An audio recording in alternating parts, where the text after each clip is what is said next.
Sorry. Hello. Hey, what's up, guys? International Master Ponda Meister. Hello. The original Ponda is not here with us. He is in Budapest, Hungary. Oh no, we have a message for Amy. Amy. Oh no, Amy may have money on phone now. Amy may get this message deleted. Oh no. Still get messages for Amy. It's terrible. Alright, goodbye. So, we are ready to go. Amy, of course, the previous owner of my phone. We don't know. She might be a celebrity. But we're definitely celebrities here. International Master Will Paschall, a.k.a. Sladgie, here on Twitch and lichess.org. Sparkle Horse on lichess. Guys, we've got a subscriber gift, or gift subscription to Funny Animator Jim from Astrobate. Astrobate's donated 3 gift subscriptions in the channel, is what I want to say. So that is awesome. Thank you for that, Astrobate.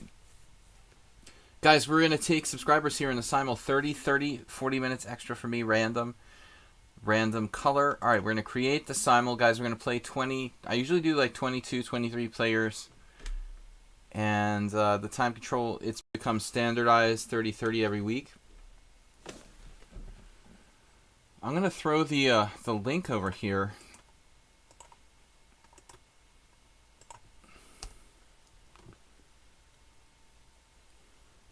Well, this is the first time Animator Jim has been a subscriber, so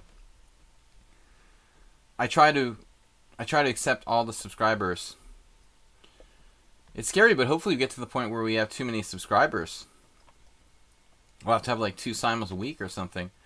Alright, so Astrobate is in. Funny Animator Jim with his new subscription is in. Merle Dixon is in. Soltigo's here, our moderator. He doesn't need to be a subscriber. We had 100 bits donated from Astrobate earlier, and he's actually taken the lead ahead of Clash Kid. I don't know if Clash Kid is in the house. He's not going to be happy when he finds out. He's no longer the bit leader for the week. Actually, today's the last chance for you guys to donate for the bit lead. So Astrobate takes the lead with the last day in process here. In process. Clash Kid second, Dim in third. Merle Dixon donated 125. I just accepted PG, but I'm going to leave him there because I feel bad about kicking him out now. Alright, so I meant to accept Soltigo, but it like tricked me. I don't like the way it jumps when you try to click on someone. That's got to be fixed. That is not a good feature. Morales, Take Back, Nefidov. Those are our subscribers. Blue Albino. Anyways, anybody else? Artie Fufkin. So any other subscribers that I don't know about? Got some regulars here who like to play. Candela, Dimitri, Natalie Louise, Negro Modelo, Steve Heyman. So, JCS, welcome. We got Soltigo in the house. Good to see you, Soltigo. Hopefully you'll be playing.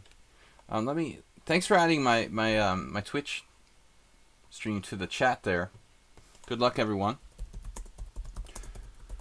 This Simul takes about 2.5 hours. Merle Dixon has a Cheer 10,000 badge. I don't remember that being there before, Merle.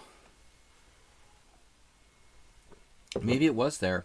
Clash Kid doesn't like the red badge, but it might be good for a zombie. Oh no, Astrobate gifted a tier 3 sub. He gifted a tier 3 sub to Soltigo. That is insane, Astrobate. That is insane, man. Thank you. Wow. That is really generous. So now we have Astrobate gifting the tier 3 subs. Alright, man. You're the best. So I'm going to accept some more players here. These people that I know who are usually here fairly frequently. This guy is new, Apfel. I'm usually getting more players, but I think with the World Championship match going on, people are watching a lot of other streamers. We might not have quite as many people trying to get in the Simul. They're more distracted what's up with today's game? I already saw this game. There was a game today, or was today off? Now I'm getting confused. Okay, I'm losing my mind. Yeah, Game 7, it ended hours ago. Okay, it's so long ago, I can't even remember if it was today or yesterday. I've had a really busy day. But a little too much Rioja yesterday. Natalie, Spanish wine. Good stuff. So, Jim, a.k.a. Dim, is definitely a subscriber to the stream. He's been very supportive. I got 16 players. I'm working on 23, I think. I accepted PG by accident, but that's cool. I'm going to stick with it. You invited 3 people. You invited 3 people? You invited them. Alright, dude. RSVP. I can't guarantee I'm going to just accept everybody that Funny Animator Jim invites, but there's a chance. I can only play 23 players. I want to make sure we get all the subscribers in. There might be a few subscribers, though.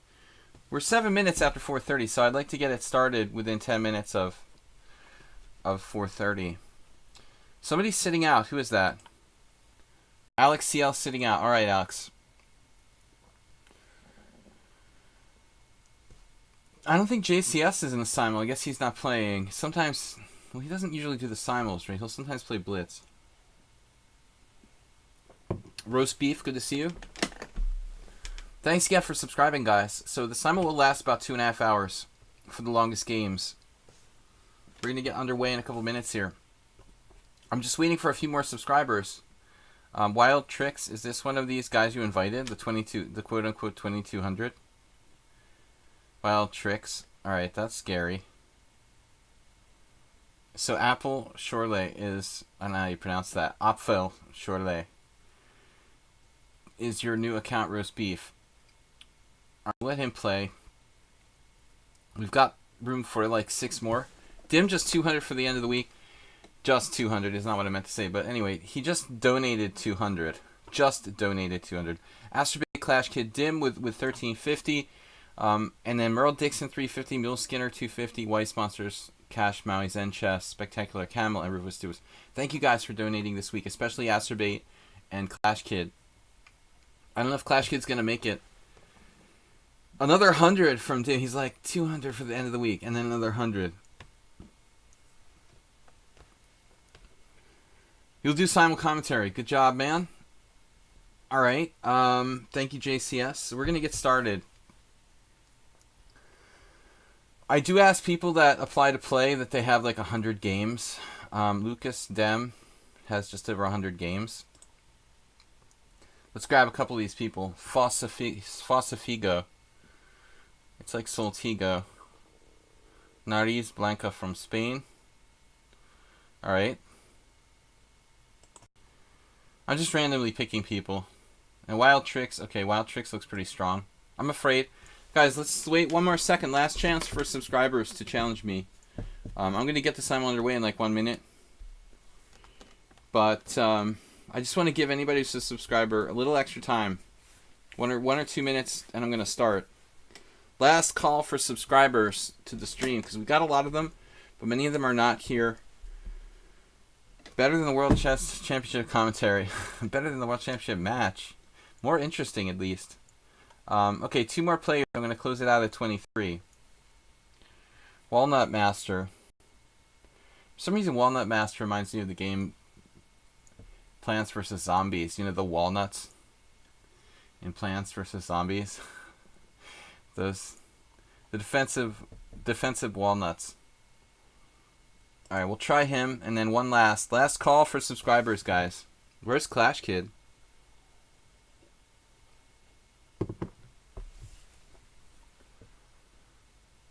Where is Clash Kid? He's not in the house. I guess he's out watching Formula 3 or something. Alright guys, let's get it started. I just picked a couple random players. We've got 23 now. We're starting. Please don't abandon the games. I should have said that in advance, but I'm saying it now. If you're in the simul, you're going to be blacklisted if you drop out early. D3, very unusual move from Ishonia here. I don't really know how to react to that. I'll just pretend I'm white, basically. Yikes, 30 plus 30. What does that mean, yikes, 30 plus 30? I like knight f6. I'm a goof. I said I'm an idiot. Those were my exact words. But the computer likes knight f6, you know, against bishop c4, e45, knight f3, knight c6, bishop c4. The engine likes, Stockfish likes knight f6 like 0.1 better than bishop c5. So at least I'm in good company. Welcome everybody, good luck. It sounds more positive. It is more positive. But I was talking about myself, so it's alright. You can criticize yourself. I mean, I can criticize myself. I'm not hurting anyone's feelings but my own. But you're right, Infinite Flash Chess. I agree. I wouldn't call anyone else. I wouldn't call anyone else an idiot. Just to myself. Alright, so PG like Fiji. Go Cambridge Springs. Merle Dixon plays the Cambridge Springs. He plays like the orthodox, like a passive orthodox Queen's Gambit. The accordion over the board. Okay, so Jim played b3. We had a game yesterday where I played knight f6, g6 against him. I wouldn't mind repeating that. Trying to mix up different stuff with both colors. I like to do the simuls with both colors. It's more fun that way. Let's try something different against Blue Eyed Albino. We did play a Caracan against him, but I can mix it up. Nariz Blanca. Alright, no more Rioja tonight. Had a really good bottle of Rioja last night, but it was too much. Alright, now G3. I like Spanish wine. South American wine, too. Of course, I live most of the year in Hungary, and Hungary produces wine, too, but not as famous as other parts of the world, except for their dessert wine, the Tokai. Alright, anyway, wine discussion here on the stream. Requena today for me instead of Rioja. Tempranillo. Alright, Fossifigo. Got a couple of Spanish residents. Figured I'd bring up the Spanish wine. 2011, nice. Wow. Against I Take Back, I'm tempted to play like Acerbates B6, but I don't do that. I don't really believe in the English, or sorry, I like the English defense, but the Owen defense. Not too sure about that. What is Take Back play? What is that, a flag? Fish Rat Cow put in the, what is that emote or whatever he put in there? Fish Rat Cow, also a subscriber to the stream, no? You definitely donated.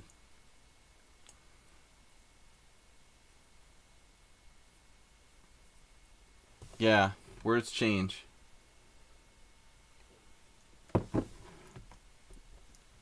Is cable TV dead? Yeah, like, what does it mean exactly when you say cable TV now?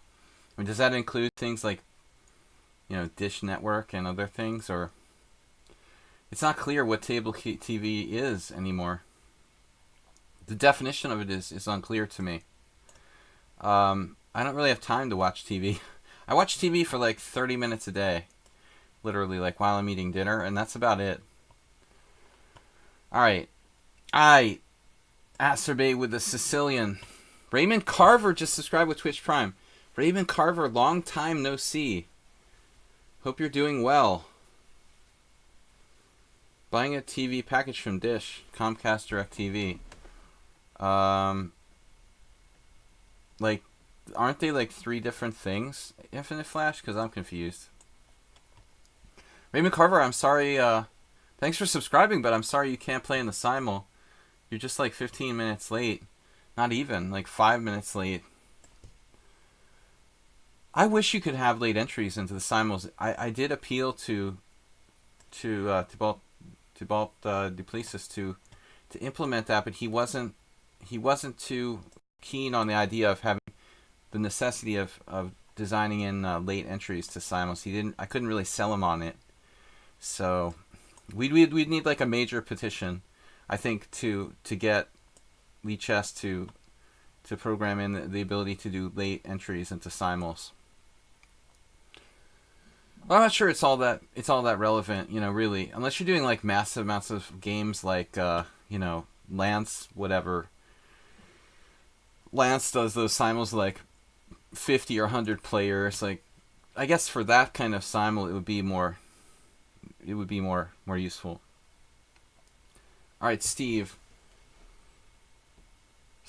I don't know what to do against Steve. Let's throw out a 2 Knights Tango. Do you know that the Borg is reverse Grob? Yes, that's very interesting. The World Championship is boring, but this is really a product of its format, the 12-game match. I've discussed this previously on the stream.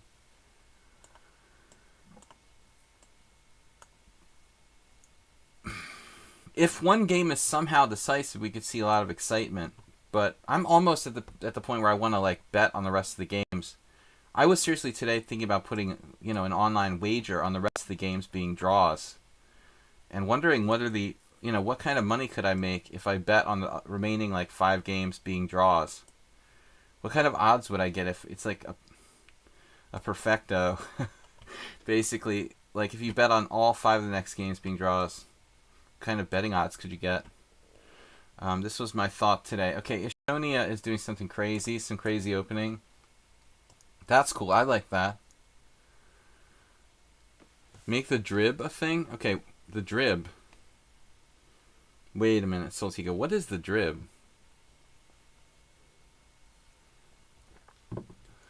You played over the board this weekend, Percy. That's cool. Dish Network, 250 channels. Sounds cool. Maybe we can get them to sponsor us or something. 1F5 is illegal. I agree.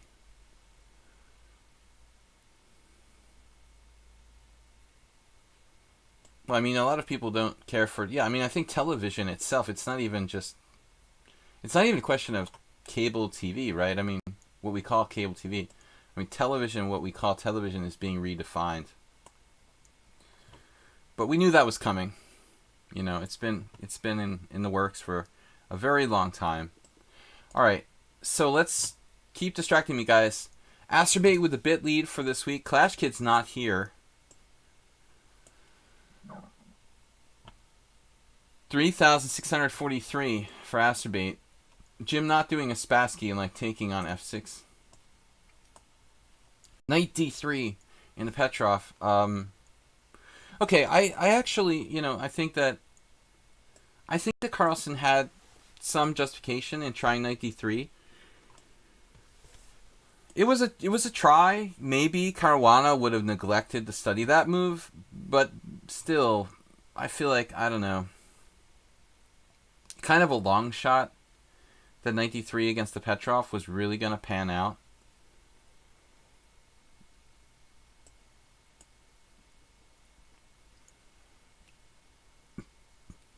Guys, I'm not going to be able to like answer all comments on the stream as I'm doing the simul, so it'll be a little less interactive than typically like my Blitz streams. Please support the stream. We've had lots of subscriptions. Astrobate gifting a tier 3, a tier 1 subscription today.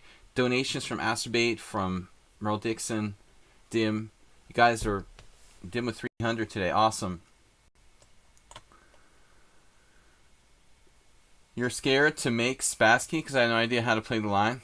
Wait, I'm just picking up bits and pieces of the commentary there. Carlsen not brave enough. I mean, dude. Right. But he sacked a piece, like, right? In the last game? I mean, did he have to do that? Not the game today, but the game yesterday. I mean, did Carlsen need to sacrifice a piece? Because the position was, like, dead equal at one point when I saw it.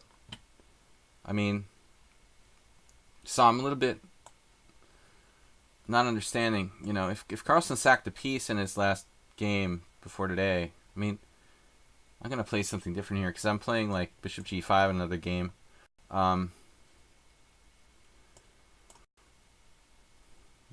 That wouldn't be fearful for me, you know what I mean? Just saying knight d3 against the Petrov. Yeah, dude, but I mean, Kranich played queen e2. Wesley So played queen e2. I mean, that's even worse. You know, okay, it's the same thing, more or less, because you end up playing queen e2. It's no different than those guys. Yeah, but everybody's, like, doing this stuff, you know? But it's not like, you know, they both played cautiously. I don't think either player deserves more blame than the other one. But again, it's not their fault. It's the fault of the stupidity of having a 12-game match. You know, that's dumb. I mean, that makes it every game is so critical that no one can take a risk. You know, 1-game lead in a 12-game match is like devastating. So the classical world championships of like 24 games, that's better. He sacked a piece for better chances of a favorable endgame. Well, I mean, I honestly, Alex, I think it was a standard draw. You know, I mean, I think that he had a kind of sense that, well, he had the technique anyway. My feeling was that he was never completely lost. It's like the other endgame, you know. I mean, like, so here another king. How many Kings Indians do we have here? So the other game where he was worse, but he drew a pawn down, he was never actually in serious danger of losing. And I'm not sure he was in serious danger of losing this one either. You know, but at least he, like, invested some life into the game. Although I agree that 93 was 24 games would be better. It's clear, you know. Okay, blue-eyed albino playing the King's Indian attack against the Caro Khan. Pretty standard. Okay, it's not enough just to click one square. So, yes, funny animator Jim. This is a weird line that I encounter sometimes. Infinite Flash Chess. I was teasing Infinite Flash Chess yesterday, Nils, about I like knight f6 better than bishop c5. The computer agrees. Knights before bishops, Infinite Flash Chess. Takeback just did Shirazi versus Jack Peters from the U.S. Championship. 1982? Is it 82? 81? Does anybody know what year it was? He dropped the rook the same way Kamran did. Recently, I have a new Facebook friend, International Master Kamran Shirazi of Paris, France. I'll send him I'll send him a message on Facebook and tell him that, oh, we had your game with Jack Peters today, where you dropped a rook. He was probably playing like backgammon all night or something.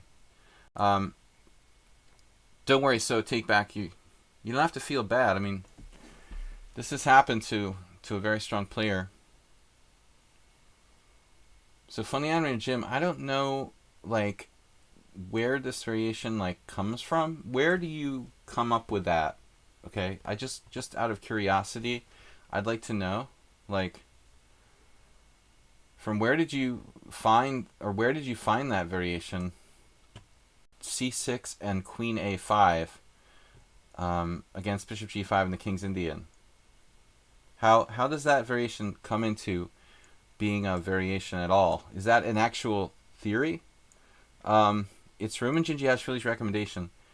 That's funny because I worked directly with Roman and he never mentioned that ever. It's really strange. He was like my trainer, and for like a 2-year period. And at that time, okay, it was a long time ago, but 20 years ago, he didn't even consider that. He recommended something completely different 20 years ago. All right, we're talking like 1997, probably. So, I guess he changed his mind about what he thought was good. But I don't know. I have my doubts. It's okay, probably. I don't know. There's no clear answer really. Azerbai's playing the C3 Sicilian. That's weird. All right, A6 here. E5, D5. What happens on that? Dim is continuing the gift sub they got from Nils Swint. Wow. So Nils, you actually gave a gift sub to Dim? You know, I mean, it's not a really big deal. Like, Roman and I worked on the King's Indian a little bit for Black as part. We were looking at it from Black's perspective. Variation wasn't a big deal at the time, but you know, it's just interesting that he would change his view about it over time.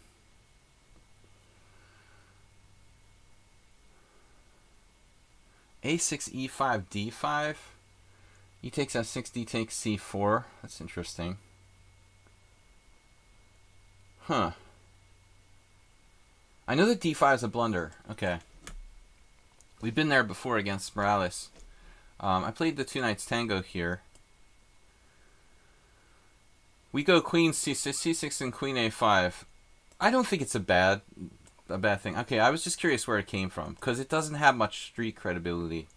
Like, I don't think that variation is really in any books or anything like that. But it's playable. I see it popping up in Blitz games, and I was wondering where it came from. That makes sense. It's like a pop culture variation. Alright, so D takes C5 from Jim here.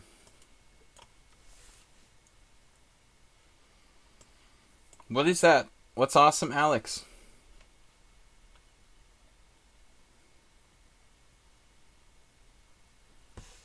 I don't know what Soltiga was referring to.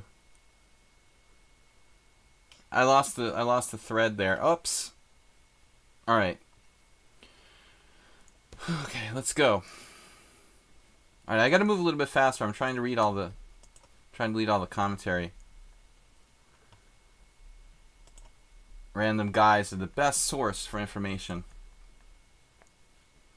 The danger of YouTube is the random guy videos.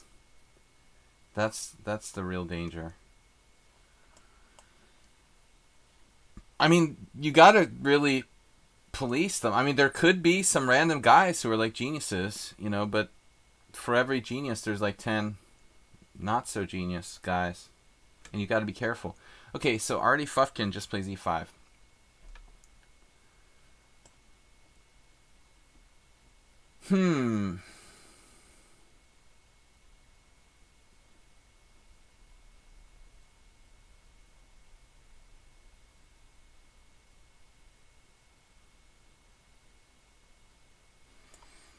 Yeah, I guess I'll castle first, and we'll try to do a Bent Larson. Oh, you mean the random guy uploaded Roman's DVD? Oh, okay. Oh, it's an upload. Oh my God. Okay, I thought like Roman like posted some YouTube video or something. So it's a Roman. Yeah. Okay.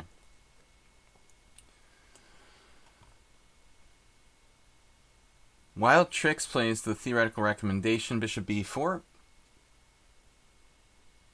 King's Indian. Dimitri and I probably played that before. We got another 4 Knights English. Wow. Snudder Madu. I got a different move for everybody. Here, we'll play G3 against Candela. By the way, Candela seems really well prepared. Do you know how many DVDs has made in his life? Not as many as, well, DVDs, I don't know. But I probably have more videos overall. I have like 500 videos on chesslecture.com, something sick.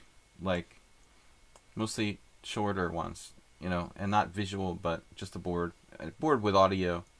I have like 500. I doubt Roman has that many, but of course his are like DVDs or whatever. Talking about DVDs. All right. What's up with this? This is cool. Okay, so Natalie Louise just transposes to a knight d7 Caro-Kann. That's fine. What are we doing? We're playing the white side of this against Nefedov. Why did I do this? Why did I play d3? I have no clue. How did I get this position against Nefedov? Nefedov. Okay, let's try something random. Isn't theory g6 instead of theory? Is a lot of things. The Aliekin's defense is pretty murky. Animator Jim. I think the theory is like very vague there. Not too many people play Aliekin.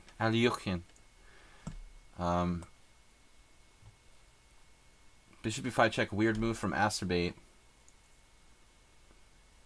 E4 e5 or e4 c5? Trick question. It's a trick question.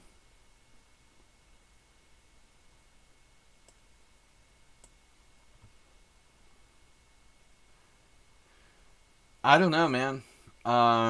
It looks like Asterbate is like sacrificing a pawn here. Wow, that's kind of crazy. Okay, it's a trick question. I'm guessing that e5 has more, but that's like, what are you judging by? Like the lichess opening explorer? Then probably like c5 might win. But actually, if you go by like the history of all recorded tournament games and like got a massive chess-based database of all historical games, really complete, then probably at the end of the day, I would say, I don't know what, I never played this position with white. It's better. What am I doing? Anyways, I don't know. I was just gonna say, I think that e4 e5, Infinite Flashes, you're the classical opening guy. I think it's probably e4 e5 in reality. There's probably more games there. Trick openings.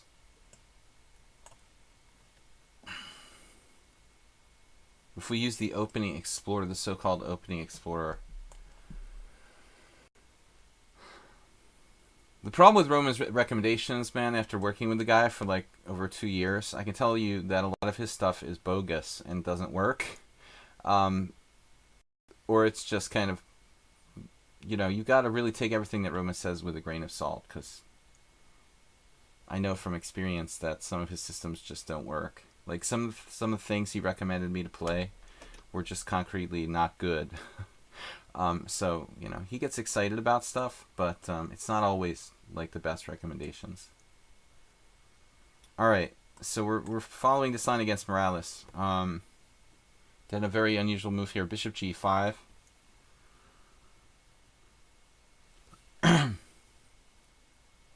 That's creative. Wow, Bishop G5. Okay. Yes, that's exactly right, JCS.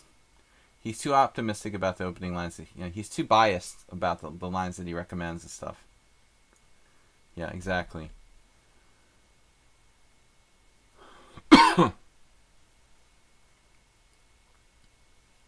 Yeah, Roman's good with caps, especially when he's typing like 4-letter words. He specializes in all caps.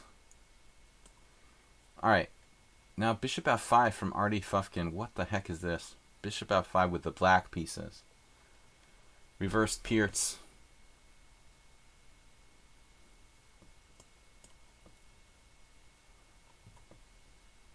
Nariz Blanca. Uh-oh. Threatening knight A5. This looks like kind of a sharp reaction.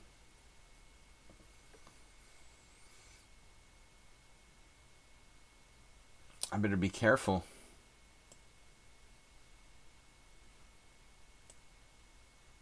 We can't allow knight A5. I mean, that's clearly out of the question. So, Ishonia, or Elshonia, Lishonia. Called it Ishonia? Is that an L?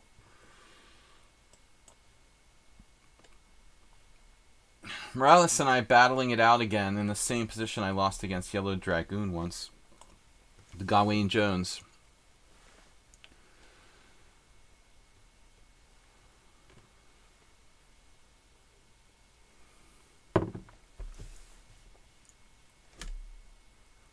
Pre-packaged opening variations that always work. You can be sure. No, I mean, I really strongly recommend people to think for themselves when it comes to opening preparation. It's okay to have guidelines, but you got to learn to think for yourselves. You can't just trust what other people recommend.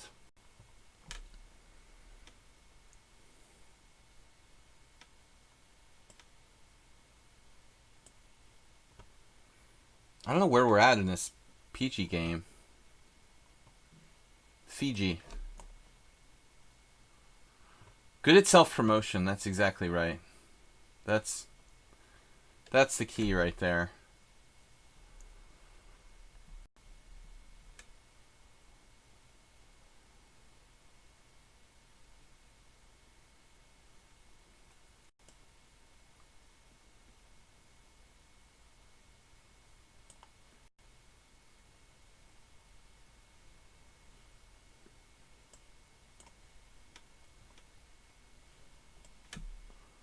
I lost this position once. Op fell with the white pieces. I can't remember what it was. It was some sort of trap that I fell for. Talking about the guy who challenged Carlsen. I don't know what you're talking about. Uh-oh. So Lashoni had just lost. Man, I'm having hallucinations. I thought they dropped their queen. Oh, yeah, just lost. I'm hallucinating that my bishop could go. I need some help here. Okay. That is a little bit crazy. I just hallucinated my bishop can jump over my pawn. But I'm getting a little too optimistic, I think. Let's just calm down.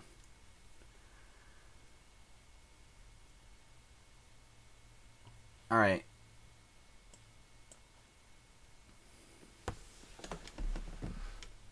So, Walnut Master playing the Nefedov variation. This is like a main line.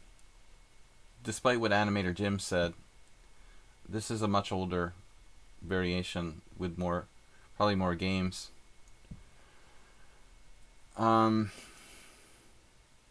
Four. So we've been here before. I don't know what I should do though. H5. How about H5? Like seriously. Combative. I'm probably going to get my head handed to me if I do H5, but let's try it. There's a substitute. The Nefedov. Estonia is just messing around. Merle Dixon playing the black side of the Caro. Very solid stuff there. Ultra solid. It's a Nimzo? No, it's not a Nimzo. Okay, bishop h5, queen b3, no. Pawn takes pawn, okay. Now Candela, reverse. Reverse dragon, totally standard. Will you play more after that Simul? Tupovac? No, man, this is a lot of work. Like playing a 23 board Simul. I'm going to pass out after it's done. Okay, so d4. 2-pack. We're going to go to sleep. We're going to have dinner and go to sleep after this. Knight e4. Bishop takes g7 takes. You know, you kind of feel like you want to take advantage of white somehow, but I don't really see it working. Soltigo is just following the theory. Blindly following theory. Typical Soltigo. The Slashinator 9000, what does that mean?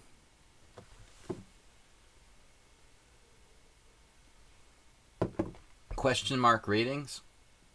Oh. I have 4. Yeah, technically I have 4. Classical games. I'm slowly reaching a real rating there. Oh, c5 best move from Funny Animator Jim. It's the one move I was afraid of. It looks perfect for black. Yeah, he seems like he's pretty much an expert. Alright, what do we do? So we can take this position. It would have been safer for me to take with the queen, probably. Knight e5.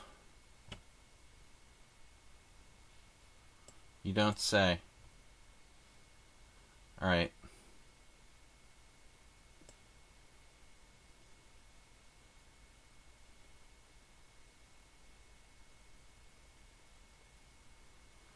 It's a little strange that Roman would have gone to the trouble of actually analyzing that variation in a video. It seems like kind of an unusual line that most people don't face. especially at the level of players that watch Roman's videos. Knight takes d4, d6. Oh, so the pawn sacrifice here. I don't remember what this is. This is how good this is for me, but I think I have to take the pawn. Nefedov now seems like he's getting better and better with the g6 type repertoire.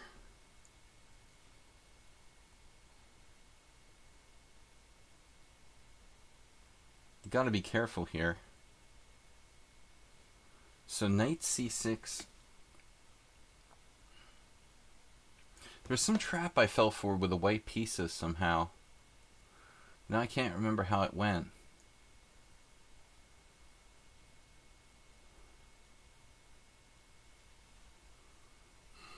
Animator Jim, I can't possibly answer all these comments you're making while I'm doing like a 23 board simul. I would love to answer, but it's just a little too much. So knight c6 here, maybe. Interesting. How does he respond to that? This is not the first time. For some reason I had trouble remembering what I'm supposed to do here. Knight c6.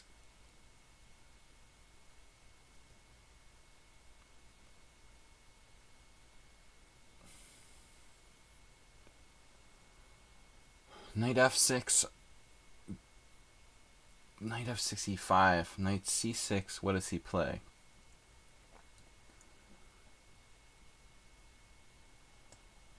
I don't know. I can't remember. Alright. Oh, wow. So white played e4. That's a bad move.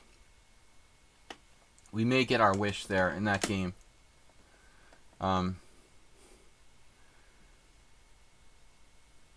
English defense. Strange opening there from Asterbait. Yeah, bishop g4, best move for black, I guess. This has all been memorized by black, apparently.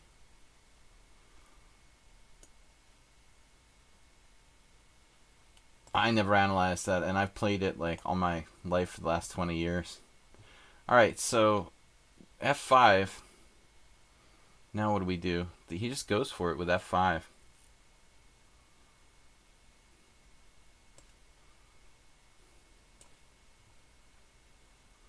Are we taking the pawn?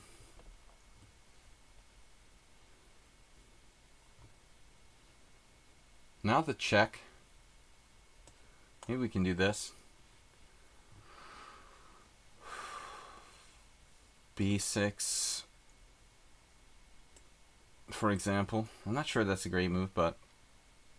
So Natalie Louise, we're following like the standard theory there.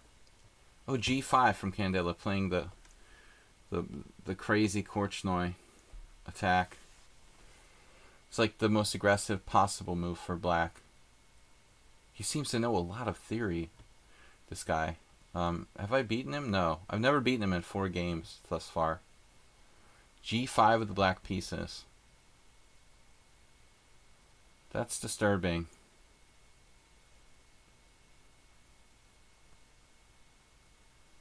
I don't really even know what I'm supposed to do here.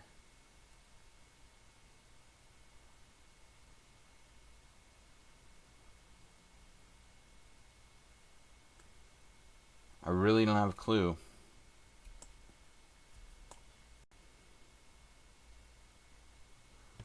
f5, it's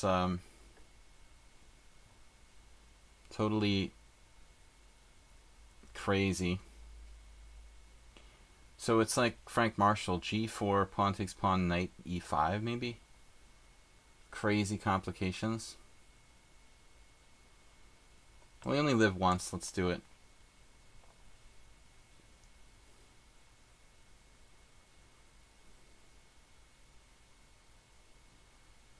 I don't know what to do. Knight check. h4 from Negro Modelo. Okay. If you say so. Rook b8. This is probably best.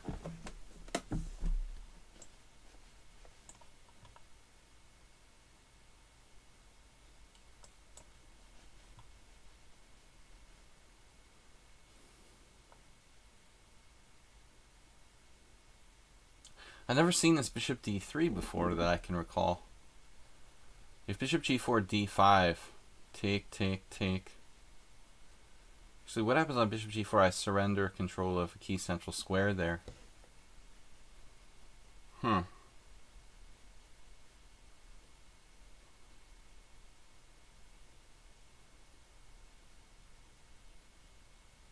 Bishop d3 does make some sense. Caro-Kann reversed with h4 inserted. Yeah, that's pretty weird.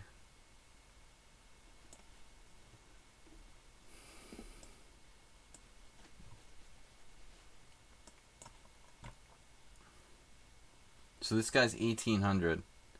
He's 1800 classical, but he's like 1500 in blitz. It's my first time playing him, but I'm a little bit concerned. You know. So b3, d5, some sort of trap or something. If I play b3,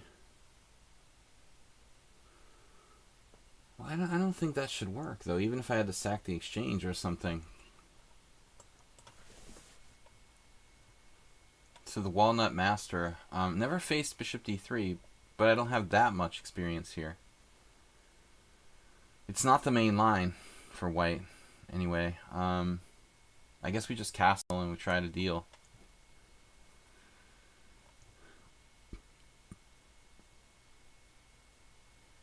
So Acer has sacrificed a pawn or two here.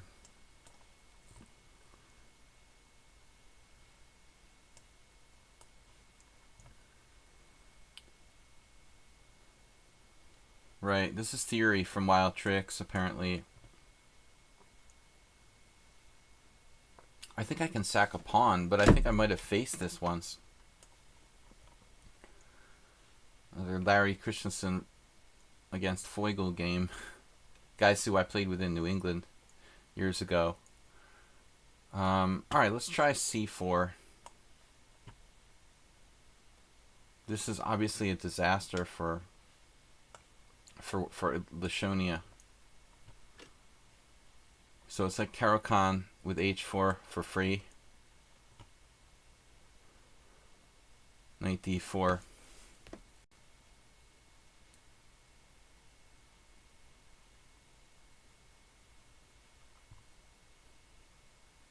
Wonder whatever happened to our German friends like Ananas and the other guy.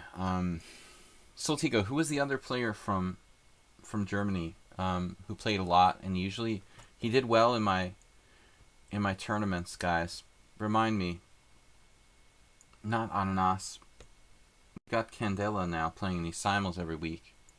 But he can't be the same guy. Plays different. Ananas was really outgoing. He would chat a lot.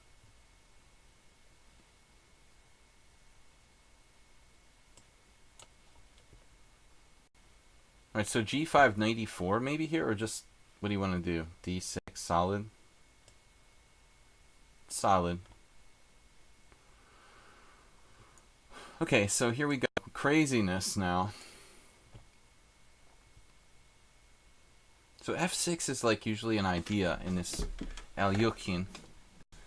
We also have knight a5, which doesn't look quite right. Not quite right. Insane in the membrane. But we have no breaks. You know, it's getting kind of annoying. Knight a5. What do we do after that, though? If we have knight a5, we will hold on b3. Knight fd2. Knight a5, c5 is complicated too. Knight a5, c5. Knight b3. Pawn takes knight. Knight takes rook. And I'm not quite sure what's going on there. Knight a5.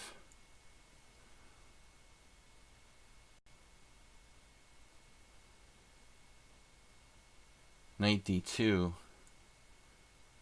c5 would allow d5. The other move is like very obviously f6, but that weakens my king side greatly. Feels like I need to do something here to break out.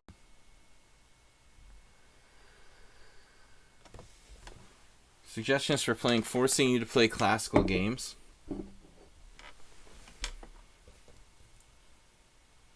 I like using a real board. Feels more serious. Set up the real board. Somehow I like that, but I haven't done that in many, many years, of course. This is an old school suggestion. Knight a5, knight d2. What am I doing? c5? No. Doesn't seem right.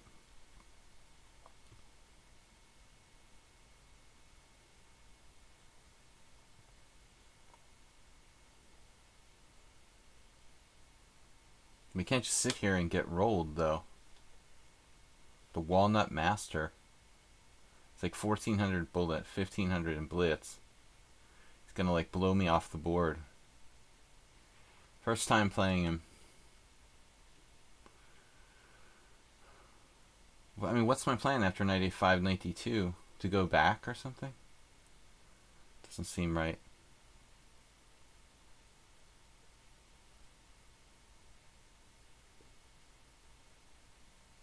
But what is right here? That's the real question.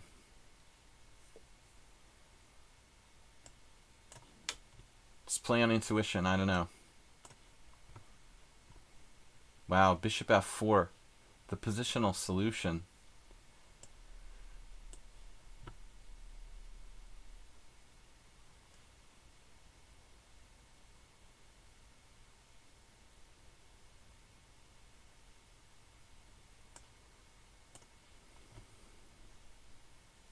Negro Modelo. Okay, h4. Naturally.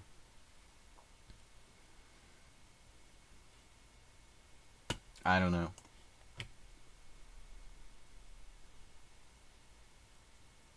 Queen d7. Next. Queen d2. Copycat. How about rook b1?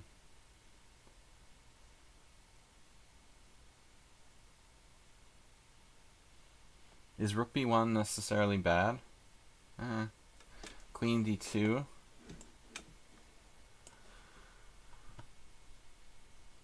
Okay.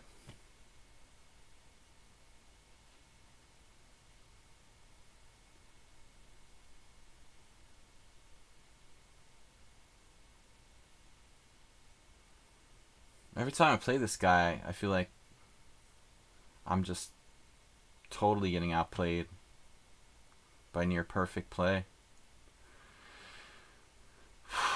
I'm just clearly worse again.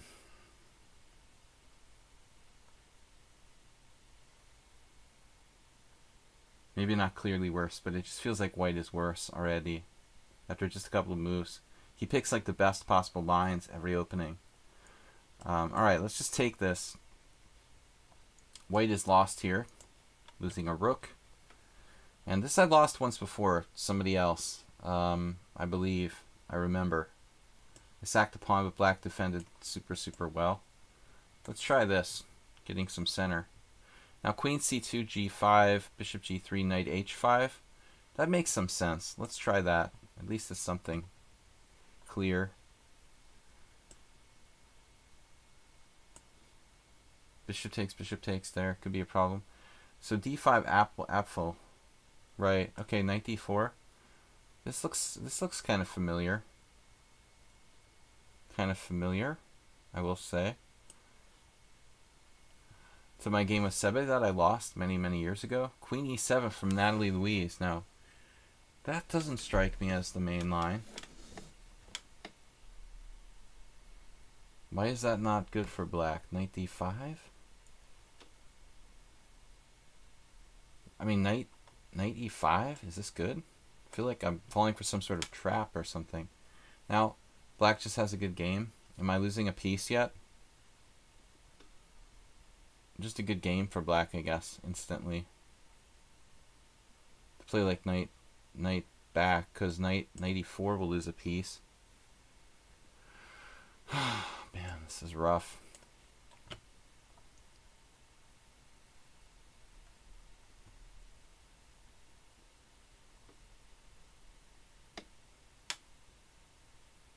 The big Walnut Master is 1500 blitz, 1400 1600. He's gonna roll me off the board here. B4 now.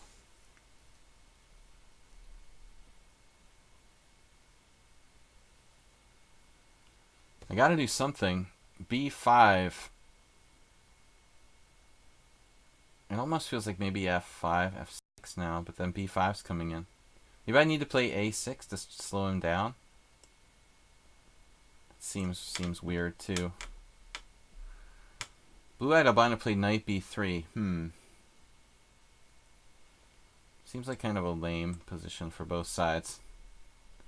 So PG with, yes. Craziness. Frank Marshall style. Knight C6. What's up with this? Can I castle? Finally, or is there some kind of crazy tactic that wins a piece for black? Alright. Bishop H3.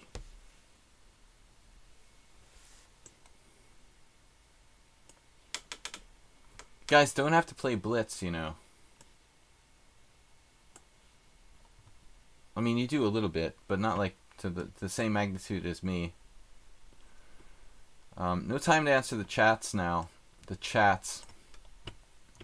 Because I will get in time pressure if I don't play fast. BG5 is interesting here, and then H6, Bishop H4, sacking a piece, potentially.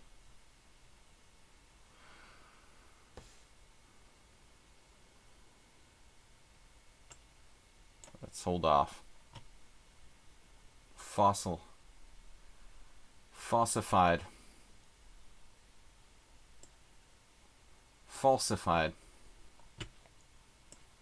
Boring land. Welcome to boring land. Magnus would be proud, right? Now we're going to make fun of Magnus too.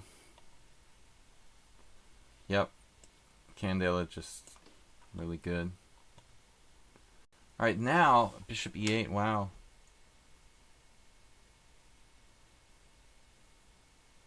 My king side is opened up. Gonna go with the flow. Knight C6 is coming next. So what do you want to do? Induce some sort of weaknesses? Is this even a good move? Probably not. Wild tricks, we know nothing about them, never played them before, but they're really established, lots of games. Bishop G5. Very materialistic approach there, taking that pawn. Most people would be afraid to take that. Most players would not go for this intuitively.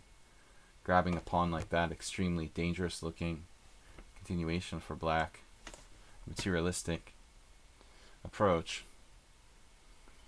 Now H4 from Walnut. Wow, okay. Threatening Knight G5, obviously. He seems enormously dangerous. Threatening Knight G5. That is nasty.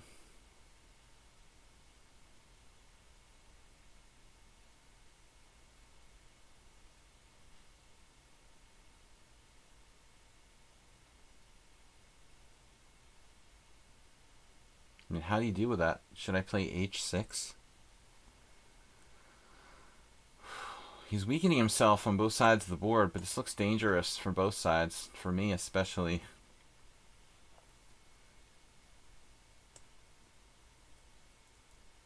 Okay, maybe I should... What's Bishop that there do? He's just trying to induce me to weaken myself?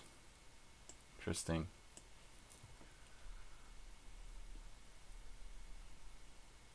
And now Knight A5.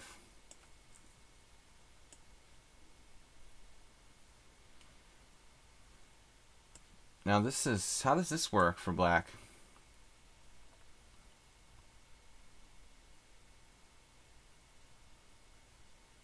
Do we have G4? Always take central pawns when possible. Okay, Lishonia is just done. Down a rook there. And PG just blundered their like H-pawn with check, which is going to really ramify in a serious weakness of the king. MFI itself.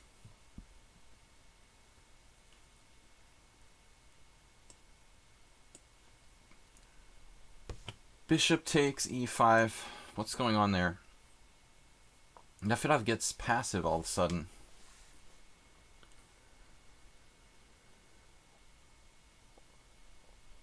Suddenly passive, knight d7.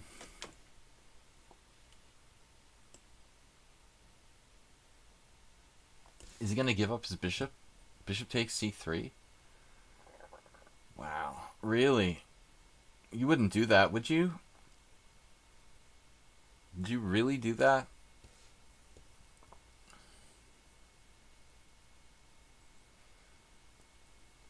What if I played rook d3? It's kind of funny. Then is c4 a good move for black? It seems like a very strange move to play rook d3.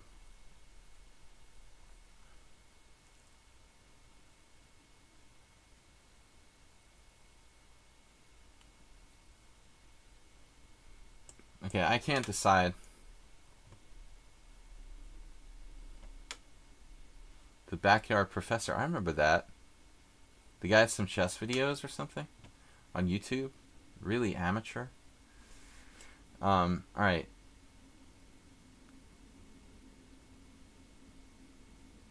Black's king is just not safe.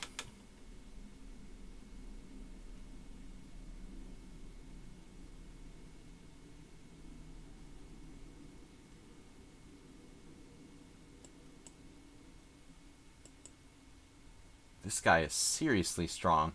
He's like 2000 in blitz, but when you play him, man, I don't know. I feel like it's like impossible to possibly win against him.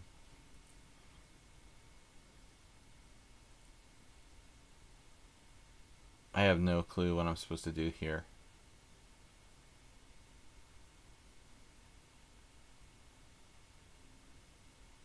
It's like playing Korchnoi or something.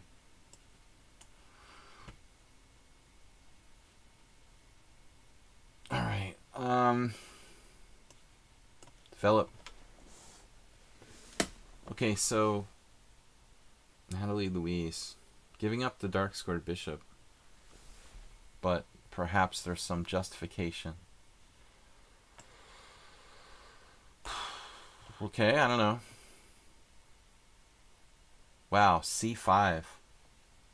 That's a seriously dynamic move. Wow. Nice. Man, everybody's really tough. 1300 in bullet. Okay, that doesn't play bullet. Probably that's the mobile phone. Trying to play on the mobile phone is just tough. But I'm really amazed by Black's play there. Very dynamic, wild tricks. Playing really well too. Everybody plays well. Apfel goes, what? Queen back to d1. And my knight is trapped or something? Is my knight trapped? What I'm not understanding here. Almost trapped. How do I develop like the rest of my pieces? After queen d1. Kind of a nasty move. What are we gonna do? Really have no clue. I'm scared. Okay, no good squares for my knight, so I gotta go back here. That wasn't well planned out by me. Asterbait. Asterbait's been getting better. Now this is all just theory, and I waste a lot of time to get to this position.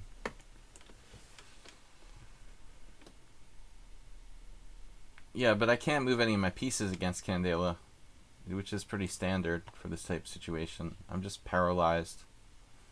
It's usual.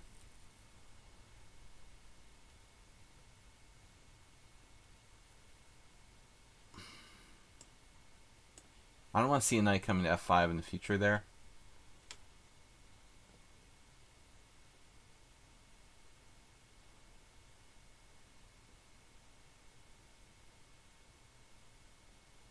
Black doesn't believe in pawn moves, just piece moves.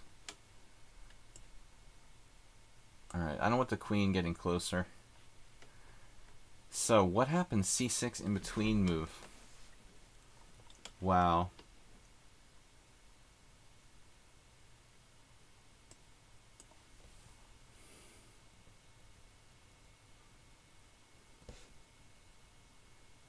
Guess we just recapture here. That was my plan. I hope it works. Alright, let's go old school. Knight e8. Oh, knight e8 is not really standard. Merle Dixon with the most solid Steinitzian opening in the world. Now, very, very safe. It's like playing Wilhelm himself.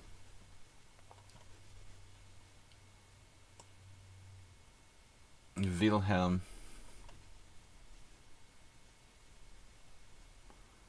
So now what do I do?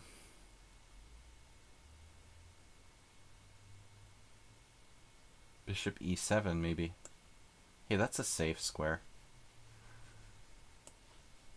I don't need a stinking fianchetto. Alright, now looks like black is better. Fossifigo tricked me. Acerbate getting dynamic, supporting the stream a lot. Good job, man. Thank you. Alright, we'll just play bishop e7, get developed. Okay, I have no clue what's going on here. It's just such a weird position. I literally don't know what to do.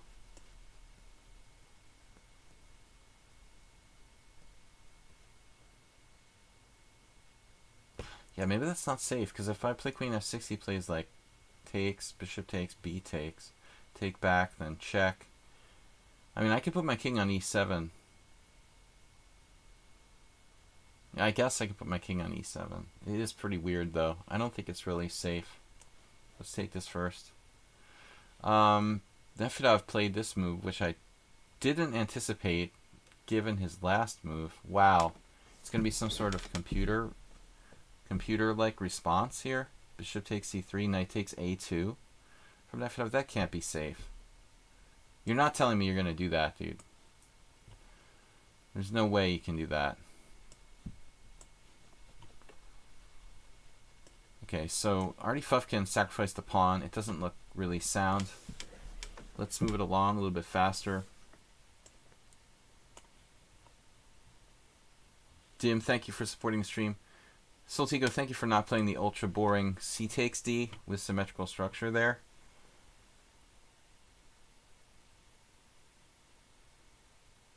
Knight f5. But it will be traded off just in time. He's got knight c5. I don't think we're gonna do well in this game against this guy. Wild tricks. I'm scared. I'm scared of my position. I don't like my position. It doesn't seem like I have enough. I shouldn't have dared to sacrifice the pawn against the 2178 player. It's asking too much from life. People are really strong in the simuls here. Negro Modella took a lot of time. Okay, Acerbate, what are you doing? You're down too much there, it seems like. Nariz Blanca sacked the pawn, now trying to get it back, but how does that work? b4. Wow, b4, bishop f5. I feel like I have to do this. I hope it's not too dangerous, though. Maybe it's suicide. Now, Condella exchanged knights, which totally shocked me. Maybe it's good, but I expected him to not trade pieces. That was much scarier, in my opinion. So, complications. f2 check.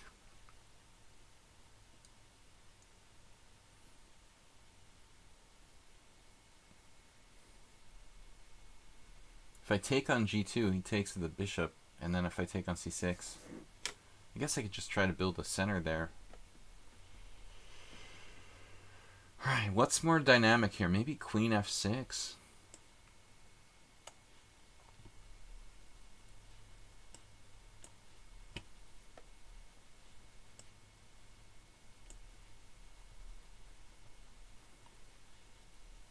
Thanks guys for watching and subscribing, and for the donated the donated subscriptions as well. I just took on d3. Is that too risky there?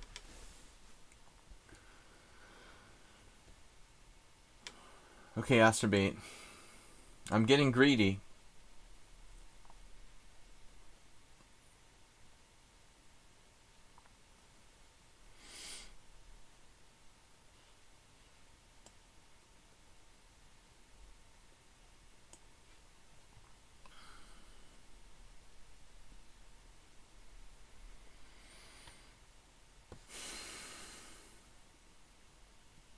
Do I play, what do I play now? Like e5 or something? Doesn't feel like dynamic to do that.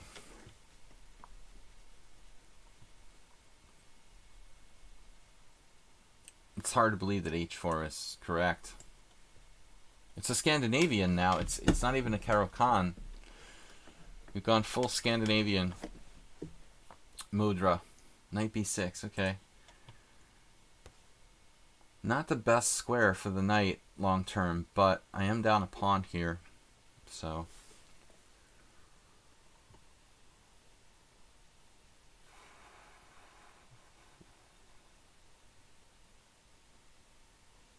We really need to have something going, I guess. Looks like we're better here.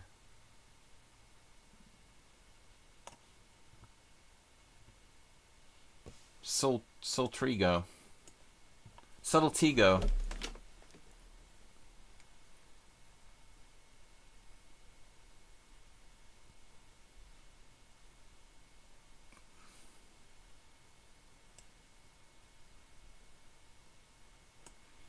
Rook e1 is kind of lame. What am I supposed to do here? Knight e5?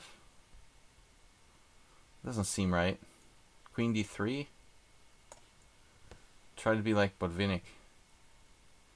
So knight to g4, the latest move. Very aggro.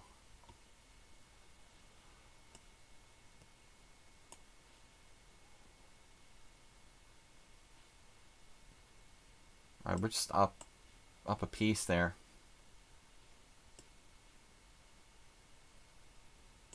Black doesn't make pawn moves. Doesn't believe in that.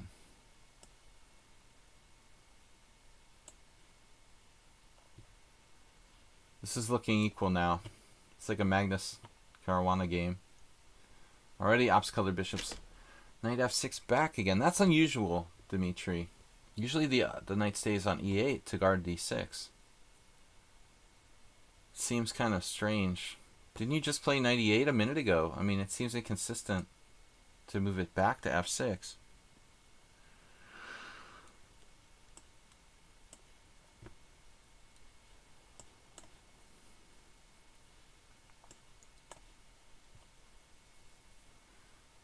How many special boxes can a Twitch username have at once? That's a good question. I don't know what the limit is. Takes, bishop takes e4. Takes on d5. I mean, can I just do that? Like, what's the problem? Just keep it simple. a5. That's kind of a weird move, in my humble opinion.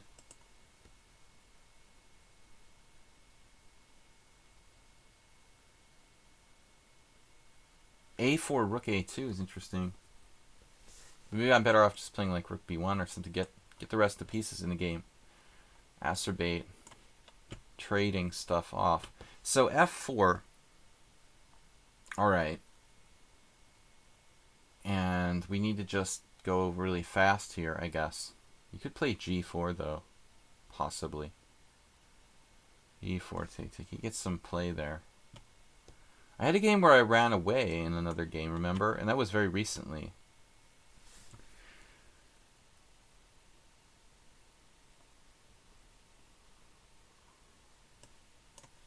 Try for like a slight endgame advantage there.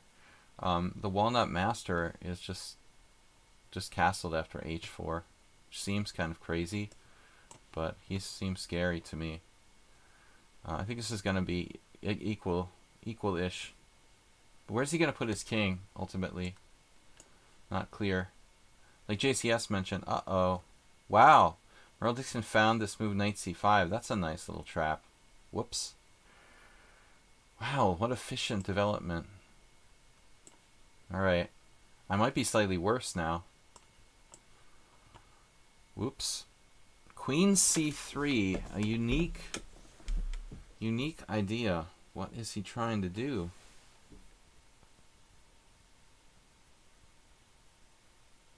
Alright. What am I trying to do? This is weird. This is really weird. I mean, now I'm supposed to go back to f8 or something? What the heck is going on here?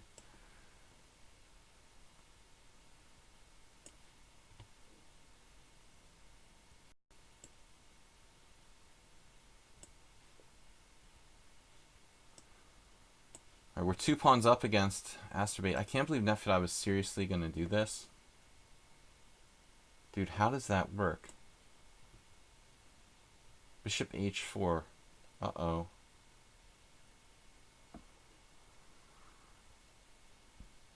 And I'm officially terrified.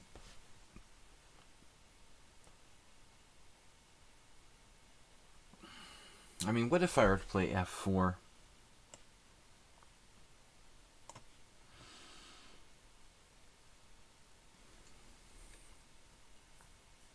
You moved your knight to e8 and then back to f6. That can't be right.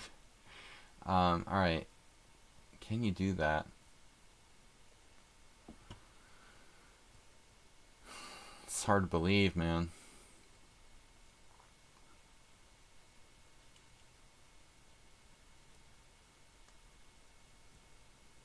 Take knight b5. Doesn't seem very good. He's not threatening g4 yet. But he will be threatening h5, g4, like this very primitive type of thing. It's hard to believe you can do this.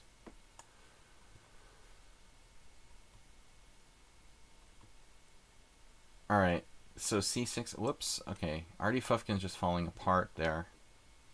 I don't have much faith in Negro Modelo's h4. I really think that's fundamentally correct for white, but it's like playing h4 on the first move or something. Maybe it's not that bad. You can underestimate him.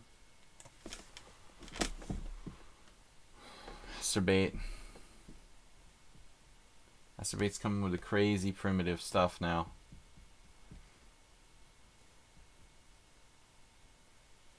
I'm gonna castle. I'm just gonna castle, man. Just gonna castle. Alright, we got bad structure against Merle Dixon.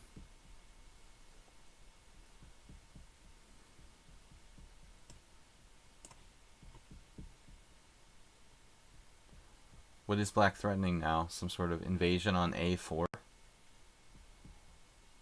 Not a big issue right away. Knight a4, something like that.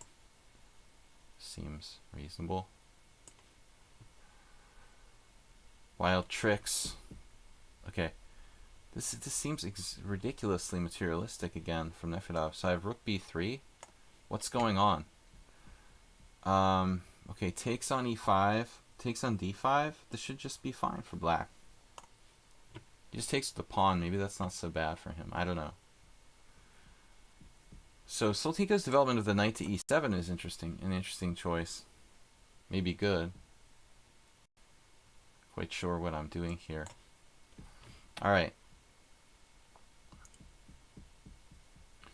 50 years, chess may be solved. The world might come to an end. This is an awful opening against... I just blundered knight c5 against the perfect Merle. I did beat Merle once. The game before last. Man, it's crazy. He's the most solid player ever. I really failed allowing knight c5 trick there. Okay, it's a strange choice by Steve to trade queens, but maybe he's got some sort of justification. Now b5, oh. Okay, deep breath. There goes the center.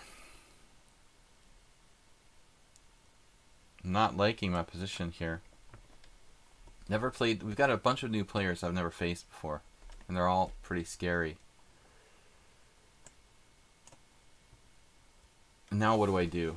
I don't want to let him, like, I don't want to let him play pawn takes pawn on f3. I mean, f2 makes some sense. Maybe that just kind of keeps him boxed up. I mean, I guess just taking and taking makes the most sense. It's kind of stupid looking, but we can take on b7. I don't know. Okay, now queen e3. What's going on, kids? Jockeying for position.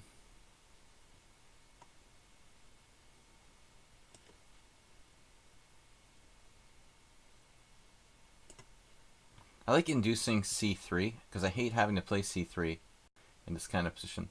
Suddenly, this player is threatening to kill me quickly. Killing me quickly. We have to be careful.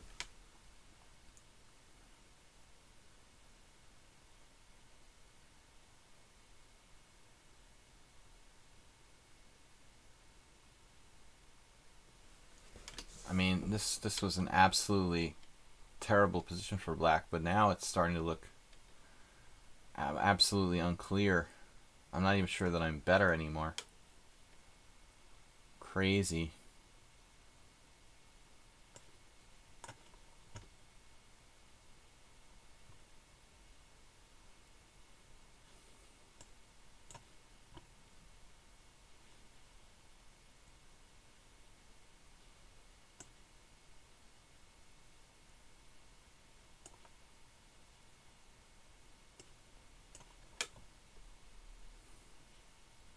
Maybe you should have taken on b7 there. In actuality. Wow, a5. Okay. Not easy.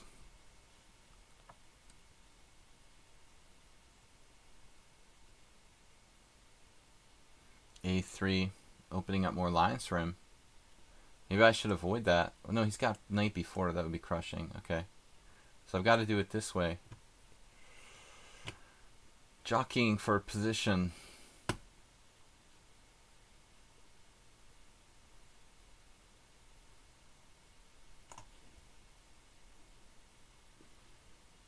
Now, I think that white is worse. Knight f6.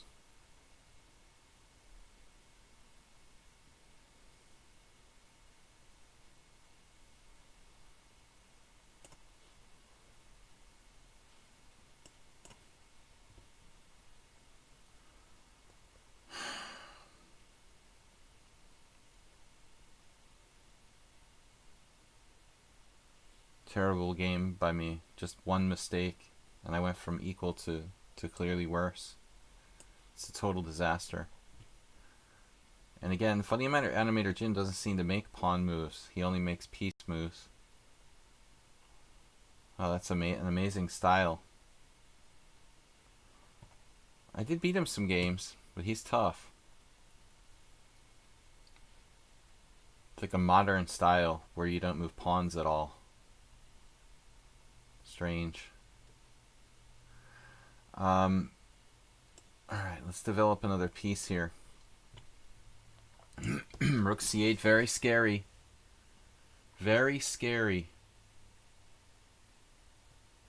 I'm having serious fear factor here.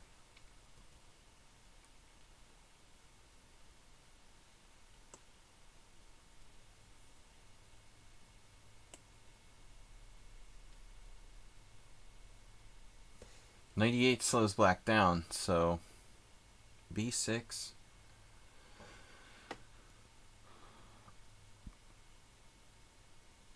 I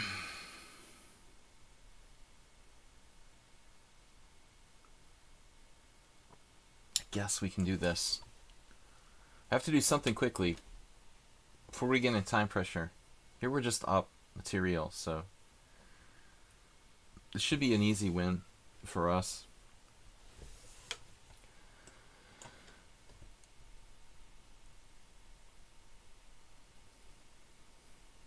Two rook c8s in a row. That's interesting. I'm a little scared because black's just gonna play for an attack or something.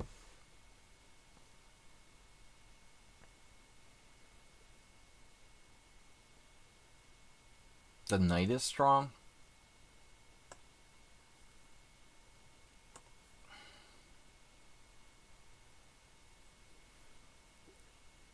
It's like f6. Even though black's behind in development, it's a little scary.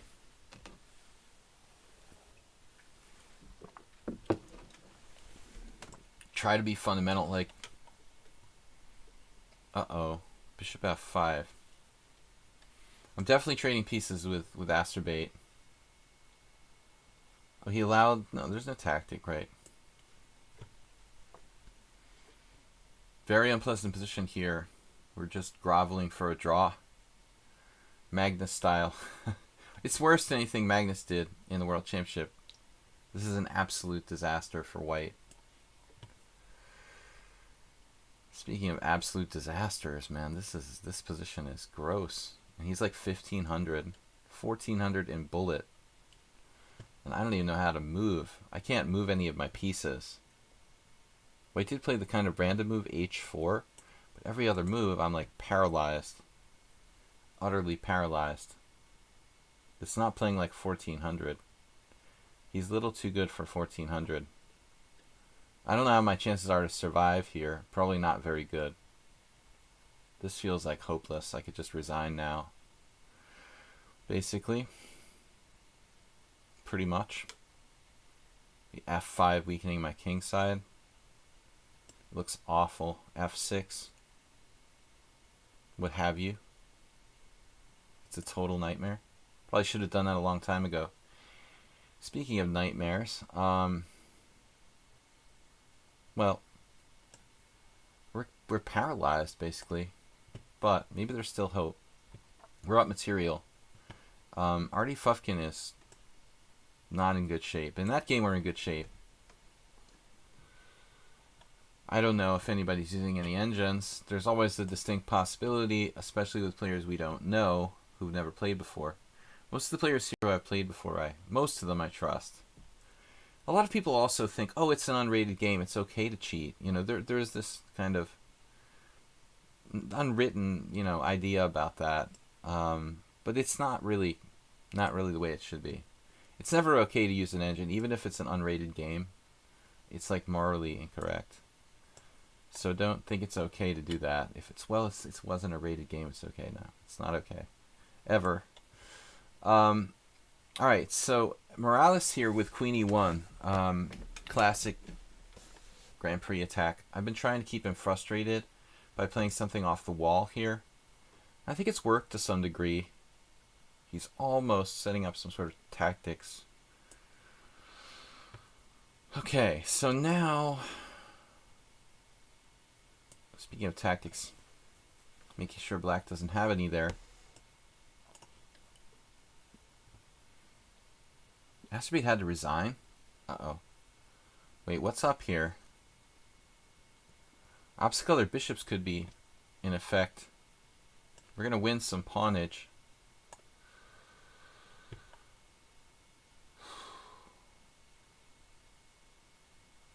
Funny animator Jim, as I said, he doesn't make pawn moves. Just piece moves. I haven't played enough games of them to notice if that's like a trend or just his style. Like a statement of some kind.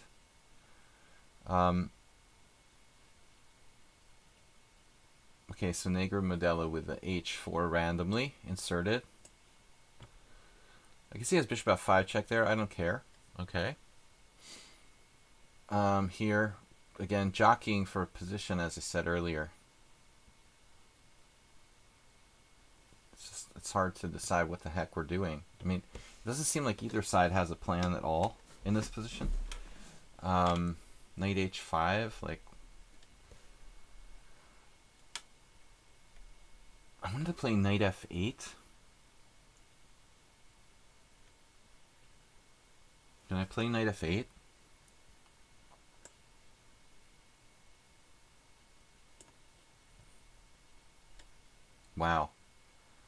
I'm officially terrified.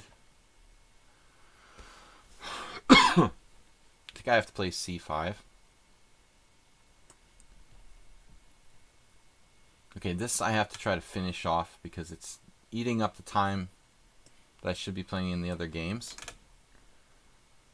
I thought maybe we could play c5 here, but I'm not so convinced that that's even good.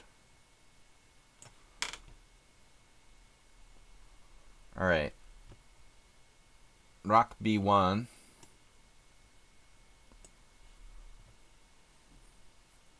Knight g6 from Soltigo.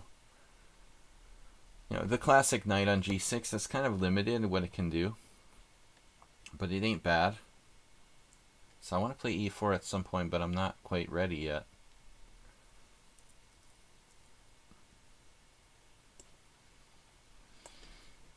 Getting a little bit low on time already. Alright, so this ending.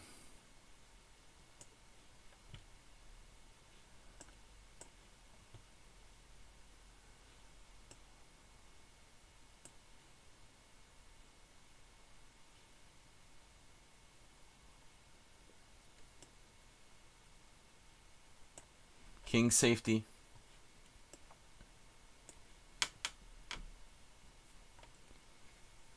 Now I thought knight e4. Trying to fix my structure there. Castles. Yes. I can castle, right?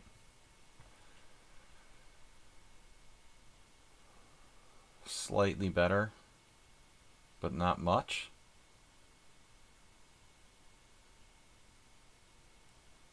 This player is amazingly solid. 50% against me.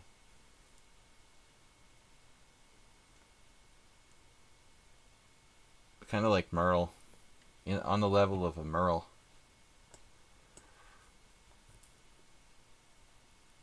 Alright, what's next? What's next? Bishop g4. We've been waiting years to play such a move. Reducing weaknesses. Wow, c5 from Wild Tricks. That's an anti-positional looking move.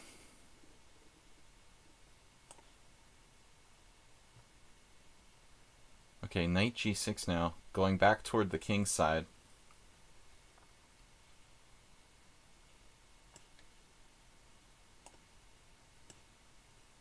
Maybe just knight b5.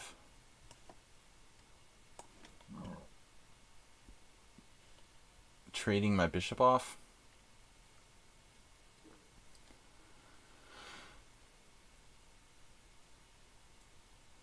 Maybe necessary. Kind of a typical solution in the King's Indian attack type scenario there. Okay. What are we doing in this game? F4, F3.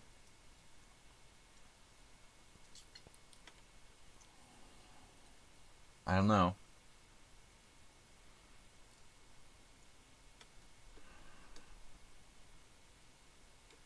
F3. That's pretty crazy. Black's still better. E3. I guess E3 is like safe, but it feels like we're helping him in a way. Queen A7, threatening. Very subtle, mate in 2.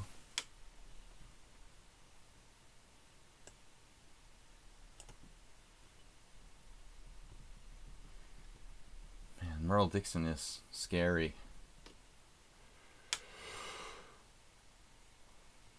Makes you just want to, this position makes you just want to resign, basically. Wow. C5, bishop D to C6. Who would have thunk it? That's crazy. It looks kind of anti-positional on the surface, but I never thought he'd want to let me remain, you know, with that knight on F5. He's not afraid at all. This we knew was coming.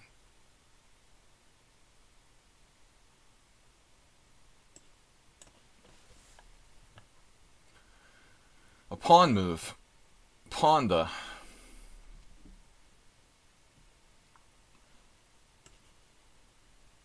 Position is getting kind of crazy. Black managed to protect everything in his game here.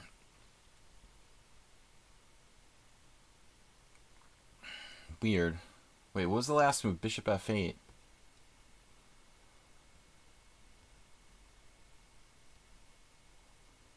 He manages to play this bayonet attack like it's a normal classical King's Indian. It's pretty crazy.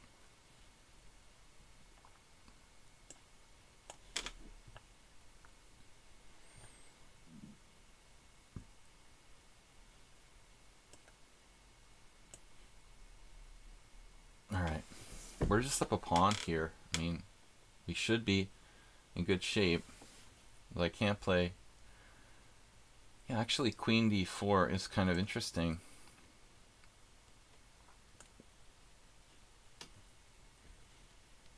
I'm trying to just trade pieces in this one. Me on Twitch. Sorry guys, I can't really answer everybody. I'm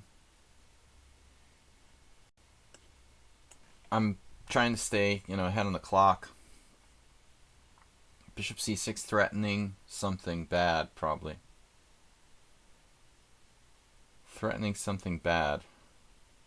Wow. I'm scared of this guy. He was unexpected. 1700. His opening looked crazy, but now I think I'm worse. I think I'm gonna lose. It's amazing. Just amazing. Okay. Rook h1 d3 resigns. Is that it? Just game over? Wow. It's crazy, dude. What if I... Wow, what do I do? I'm paralyzed. Can I survive somehow? Bishop f5, yes. Knight e4. So the Walnut Master, who's supposed to be 1400, I mean, he's 1400 bullet, playing this really well. Stronger than Nefedov, probably. I called it the Nefedov variation, but Nefedov never got a position quite this dominating. I'm scared. Maybe I have some way to defend. Knight e7, perhaps? Ooh, this looks really bad. Yeah, then he could go just totally postal. I would have a move there though. Okay.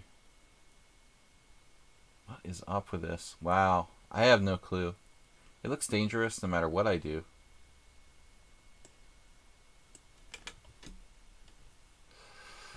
Okay, Soltiga back. He's gone back in time. E4 maybe? Finally do like E4. Been waiting forever. Alright, let's move on. What do we got? We're getting a time pressure, so I'm gonna have to start moving faster.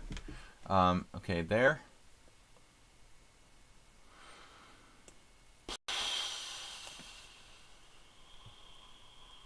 What happened? Rook d2, simply controlling the open file.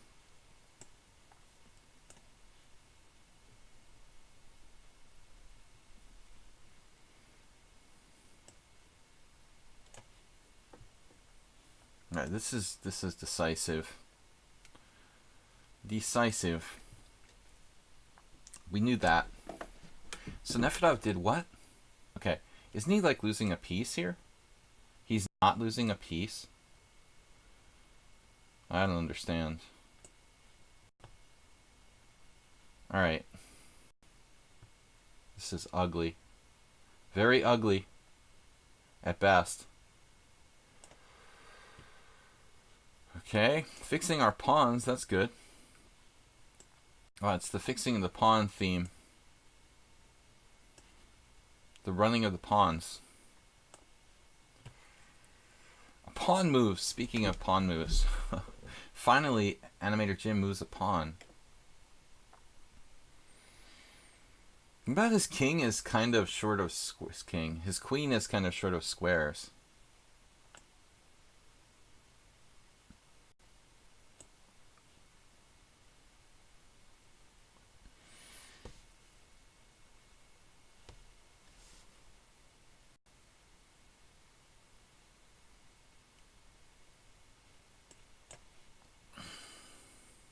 Wow. What a move. B5 saying, I don't care about my structure. That's an amazing move. Extremely deep. That's extremely committal and extremely deep. Just playing B5 to get the D5 square for the potentially for the knight. That's amazing. That's an insanely great move. Wow. I'm not going to take it, but I'm going to take this.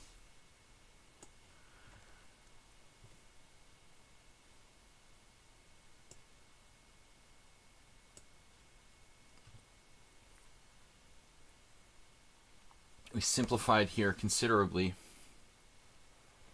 and I'd like to do so. I'd like to do so more if I can. To equal position. Bishop c5. Great. I got nothing. I got nothing on this position. It's totally equal. So Nefedov dropped a piece. Not dropped it, he sacrificed. It's a sacrifice. Alright, we're going to take that. He's got a pawn for a piece, 2 pawns for a piece. Nefedov now, I'm sorry, Soltiga with rook e8, central. Alright, central battle. We win a pawn there. Second pawn. What's up, guys? Thanks for supporting the stream. Don't forget, this is our last day for bit donations for the week. Clash Kid's not here, Bait. I can't believe you're going to take the lead. You sneak in past him on the last day like that. Knight takes f2? Is that a move? Whoa. That can't work. OMG. Dude, seriously? You're kidding me. What?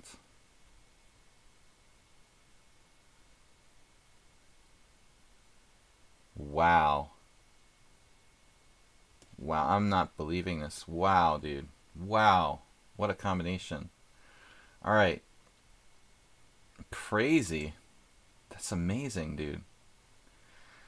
Alright, now bishop f5 trading pieces. I was expecting that earlier.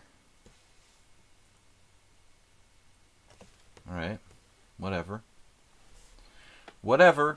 Let's see some knight threats or something. Queen back. It's like a classical Caro where he's played h4. Very weird. h5 in the Caro Khan. But I guess it doesn't really change anything tremendously.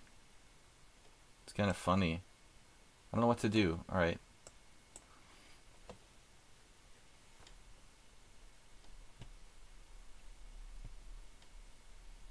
He just keeps coming.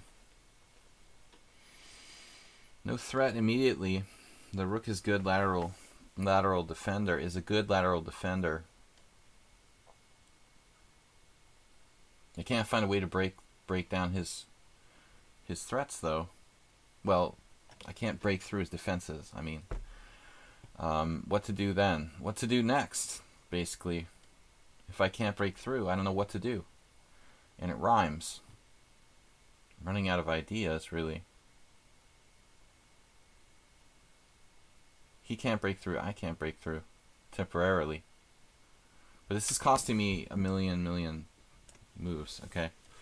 Probably get mated by Dmitry there. He's got tons of time, too. Just an outrageous amount of time left.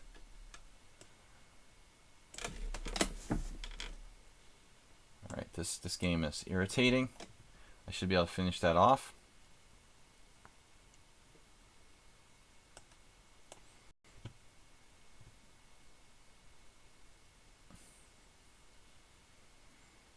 Simplifying. The rook is not doing me much good here on a2. What about the queen? We can't really attack it properly. Bishop e2. It's also knight e4. How does he defend against knight e4? He doesn't. Simple answer. He has a tactical trick along the e file. No, he doesn't. Doesn't have that either. Things could get kind of sharp.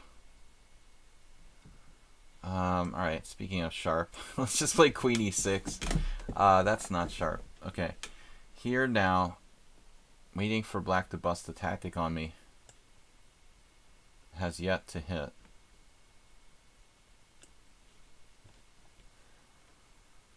Okay.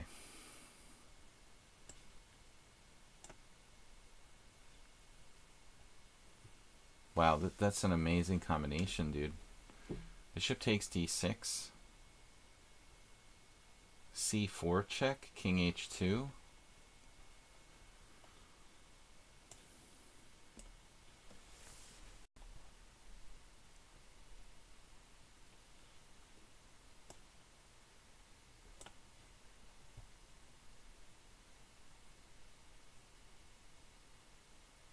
A lot of you guys, of course, tend to play too quickly. We've discussed this in the past. G5 was just played. Okay. That's absolutely insane. Wow. Where does that move even come from? Okay. Where does this move even come from? That's totally nuts. Alright, whatever. I have no clue. Here, we're up a rook. That's good. It's good to be up rooks. Try to finish this off somehow. Alright, and then queen f6 was played. Wow, where's that going? Doesn't matter, apparently. Strange. He's gonna sack something? What is going on here? Wild Tricks finally started to use some time. Yes. c6. Now I'm like locked in.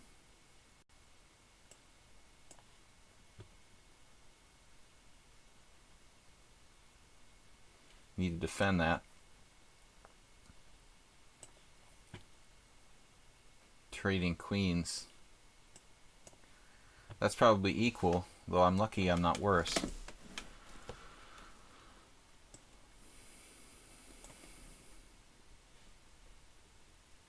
Knight takes, and knight takes c7. I win the exchange.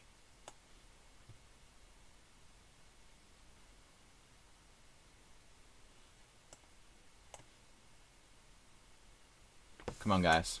Alright, this is looking like a draw. We got to get our rook active. Just play b2. That's better. Crazy position here. He went to e6. For some reason, I didn't even see this move.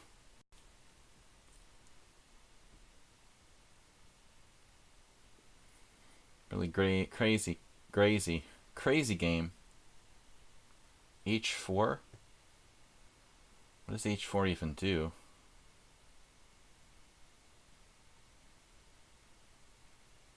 Why do I not have any sort of threats? Knight h6 check.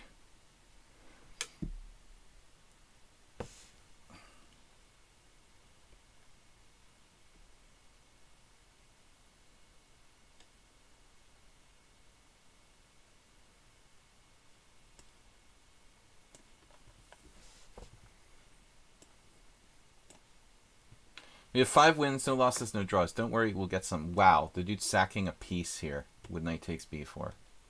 And speaking of sacrificing pieces, Animator Jim just sacrificed a piece. It's more like a combination. Pretty amazing. This is the move that I thought was a little too good to believe. That's the move I was afraid of. The Walnut Master is getting more and more suspicious. This game seems just too strong for a 1400. He's just playing too brutally accurate. That's like a brutal move. I don't know what I'm going to do. I think I could just resign this probably. So maybe add e5. We'll try it. It probably doesn't work though. He declined my draw. Candela never sees my draw first. It's like playing Konstantin Chernyshov or something. Not a lot of choices here, unless I want to play knight takes d6. Which may not be that ridiculous, but a little ridiculous. Alright. Crazy game. I'm just amazed by Black's time use in this one.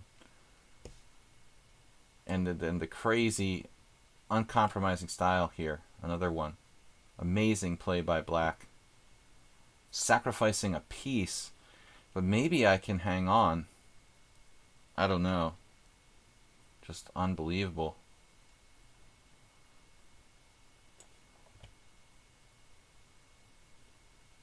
Two rook c8s in a row was called.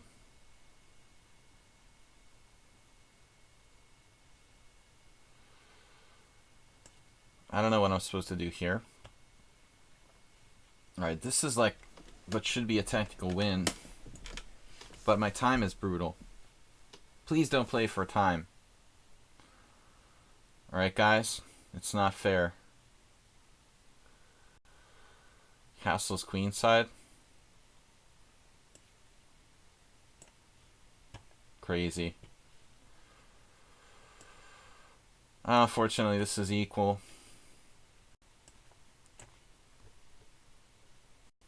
What happened? E takes d4. Okay. So I have like bishop e2 now? Does that even work? Probably not. Rook e2. Let's try like rook e2. More tactics on the way. We need exchange here. It's amazing how fast you guys can play. Alright. Very tense game. Very tense game here. Wow. So, I wonder if losing my A pawn really matters that much there. Queen there. Okay, yep. The dark squares. Playing for time. What is happening here? Natalie almost has to use no time too. Amazing. Here. Oh, bishop g5 looks kind of a little scary. There's several players who have like over half their time, which is really impressive. Oh, this move. Wait, I have... Oh, he has this move that just wins a pawn clean. Nice. I didn't even see it. This is a draw. Feel lucky. Why does it do that? I feel lucky to get a draw there. Now we're better against one of our highest rated opponents, it looks like. Blue-eyed albino. The dark squares. He's also played a little too fast. Seems like a common theme. Everybody trying to blitz d5. This is black's entire point. Everything's set up for this. The last several moves. Part of a grand plan, basically, for black. And I don't know if I can defend myself in any way. Doesn't look like it. Looks like d5 just wins. I can just resign this. I don't think I have any sort of defense here. Let's say sack the exchange, but that looks... No, it's hopeless. I can just resign here. This is just too strong for black, I think. I don't know what to do, really. Looks awful. Losing like a pawn. Okay, here we're trying to hang on. Probably I shouldn't have done that. Wow, Saltigo just going berserk.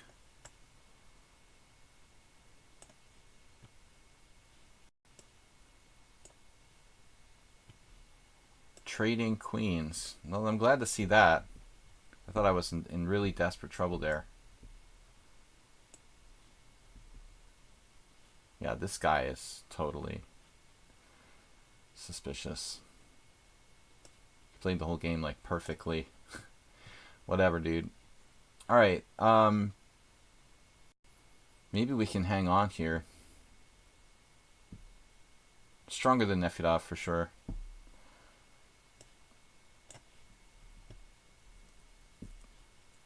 Oh, there's that pawn. I need that pawn, but it doesn't seem like PG should have traded queens. He spoiled his position with that. With the queens on, he had tremendous chances. Okay, this is still not easy. Wow. Alright, is my rook trapped now? Is that it? My rook is trapped in the board, in the middle of the board. Alright.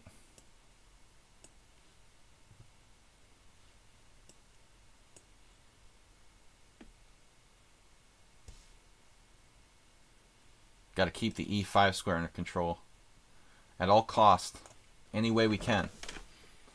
Yeah, man, this is bad. This is bad news. Bad news for people who like good news. F5. Speaking of bad news. I'm not liking this too much. See if we can survive. I don't like my chances there. Alright, next. The 1400 plays like a grandmaster. Okay, B takes C. Oh, another exchange. That's not really what I wanted. Now it's like nothing for me. Knight here. We can gang up on the pawn, I hope.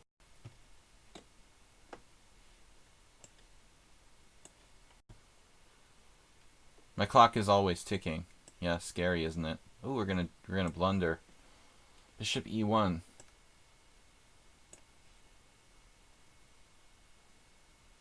Was that just win on the spot? Now Natalie just wins by force. Okay. Of course. I should just resign. G4.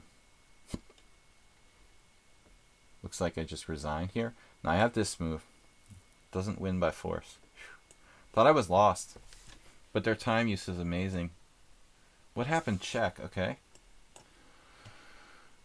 Some of the time uses are unreal by people.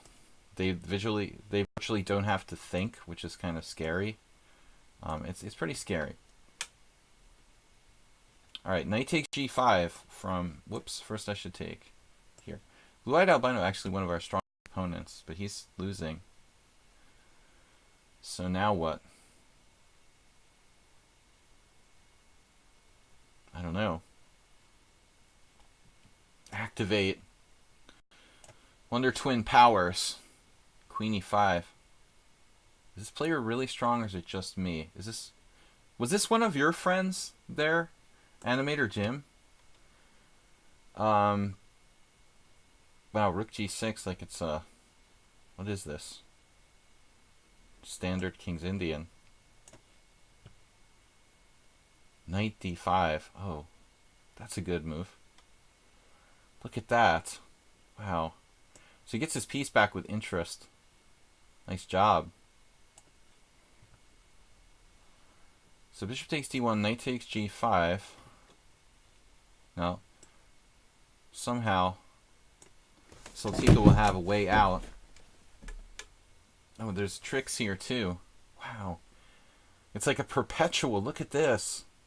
This is scary. Oh my god, what's happening? I'm paralyzed. Please, let me get out.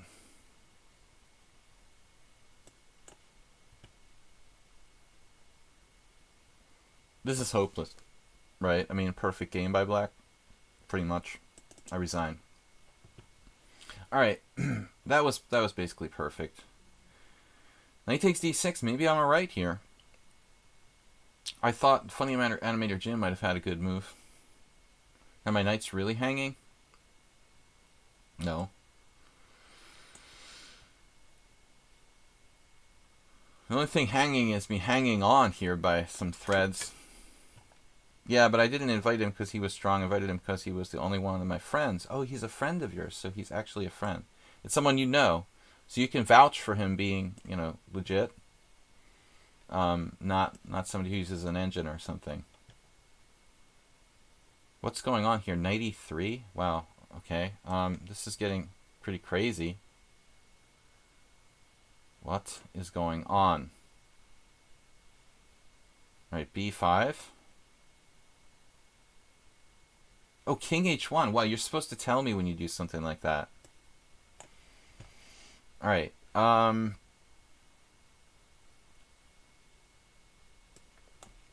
The time is kind of a problem.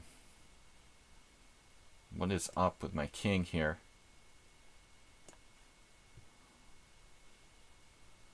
I just get kind of scared when people play perfect games. Wow. This one's scary too. What about those pawns? They don't count. Oh, I just dropped one. Hope that's good. Alright, let's see. Well, we should be doing well here. The blue-eyed albino has a ridiculous amount of time.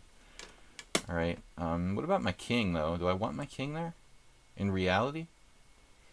I'm not sure. I'm a little bit scared of this. What is going on here, actually?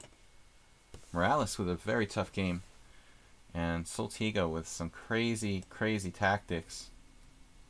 And I have no clue what to make of it. He's got the amazing tactical resources from hell. Just absolutely out of the blue. I don't know where this is coming from, what I'm supposed to do. Totally confused. Alright, what happened now? Finally had to take...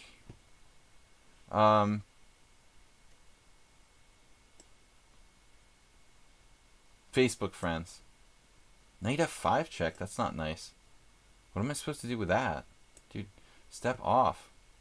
Alright. Here, right, we'll simplify. Jim's in time pressure. Whoa. Check this move out. Morales with...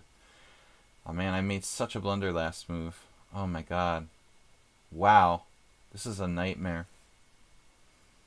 Just ruined my whole position in one move.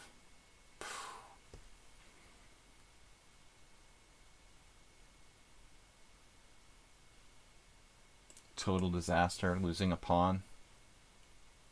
How does this work? Does this work? Wow. Classic King's Indian.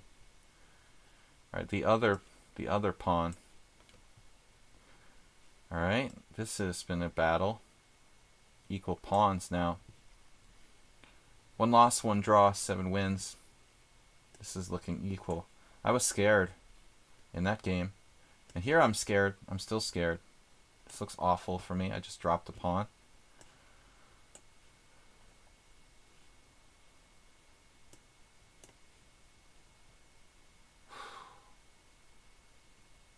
What's happening? Does anybody know what's happening? I'm taking a pawn.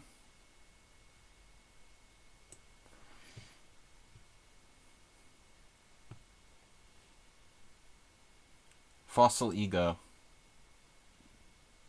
And bishop b6 is on the way. That's kind of scary. So what am I going to do? Black is better now. In the endgame. He's a genius. Wow. Endgame technique and everything. Whew, man, this is rough. Everybody's strong. Wow. Let's try this. Playing the endgame. Alright. Well, Blue-Eyed Albino's time is kind of out of control. He's got 19 minutes left. H5 there, standard move. Yes. That looks good. Black has compensation. Alright. And then what happened? Rook g7. Wow, okay, no, there. Man, that rook is pretty irritating where it's at.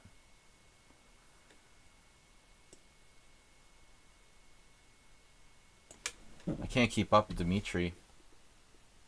Probably going to blunder here eventually.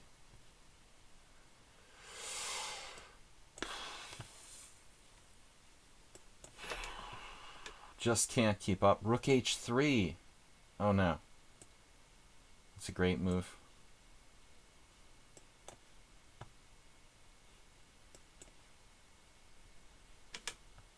I mean, this is just getting out of control. So it was a bad idea to do that. He's going to win this ending. Fossil ego. I played queen f4, but he played an unbelievable game. I'm toast there. Some really, really nice games by some of our opponents here today. I think we're going to see very low centipon loss in a couple of these. This looks pretty much desperate. We need a miracle to save the game.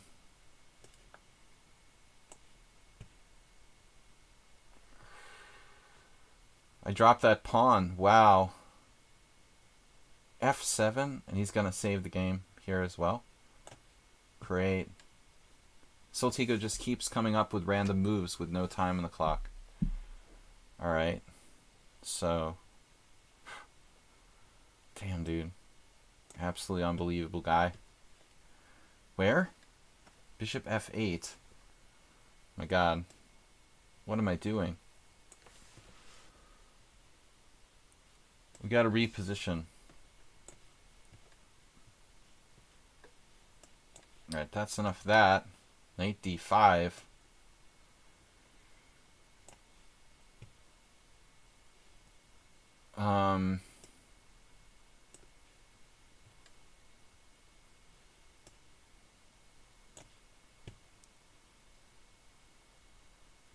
I'm just lost now.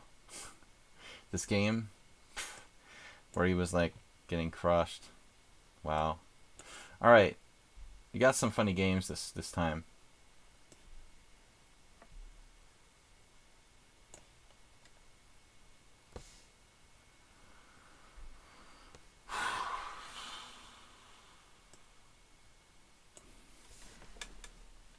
Well, he's not going to go for that exchange. I thought you would cooperate, but you're not. Not cooperating. Earl Dixon. Wow, what is going on here? Don't understand.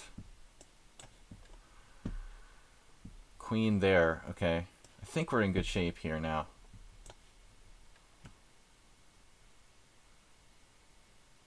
This is an amazing player, this guy. He's used no time. He's still got 14 minutes left. Yeah. Alright, we're going to lose that, it looks like. Quite a few games we're going to go down.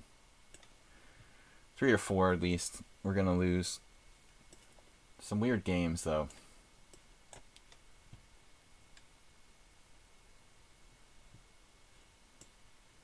Animated Jim. What's going on there? So what was that? Rook takes c4. You had that move? Rook takes c4. You could just resign this. This is hopeless. Alright, we lost 3 or 2. Very, very powerful games by a couple of our opponents. Soltico's always interesting. He's got a crazy style. He created some insanity there. This looks like a draw against Nariz Blanca. Too simplified, realistically, for either side to win, I guess. My opponent offered me a draw here. I don't know why, because I think he has a winning position. That seems kind of weird. Alright, strange offer, draw, and winning position here. Should be winning there. This is unclear. He declined my draw. Yeah, dude, we're going to play like 4 against 4. It should be interesting. Alright, let's go with this. Mule Skinner. I mean, Morales is putting some pressure on me. Merle is torturing me. Great play by Merle. Looks like he's going to beat me. He's played fantastically in this game. Wow, another pawn bites the dust. Okay, I'm not immediately lost there. So this is kind of weird to decline a draw there, Nariz Blanca. I would just honestly offer a draw and accept. Mule Skinner. Mule Skinner. Why am I saying Mule Skinner? Okay. Alright, what's happening here? Wow. Okay, I've got to trade queens now against Saltigo. I always say Mule Skinner for poor Morales. They're like the same person.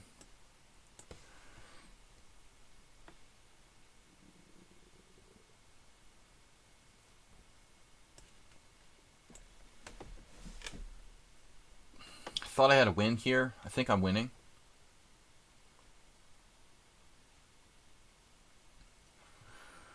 Yeah, we win a rook.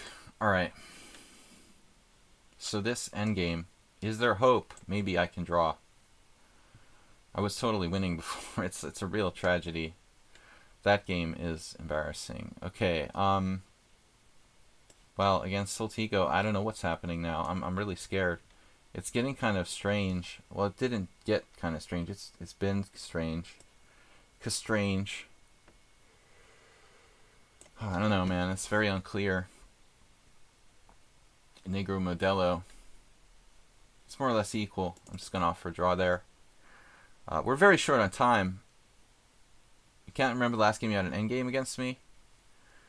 Earl Dixon is going to take me out. I offered a draw here, but I guess I have to make a move. That's kind of stupid. Okay. I guess it is the rule in normal chess. Normal chess. Okay, how do we make progress here? We should be winning. Should being the operative word. Not so easy, though. Just keep it going quickly, huh? Okay, dude. I don't know why black is playing this out. Anyways.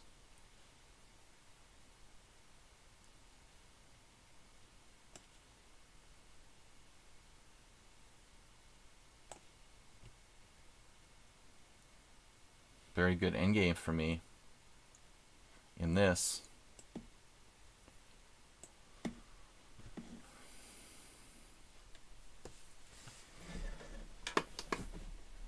Merle playing like a master. Absolutely in this game. Tremendous game by black.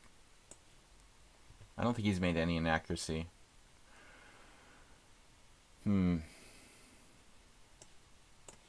But blue-out albino, the time thing is a serious problem.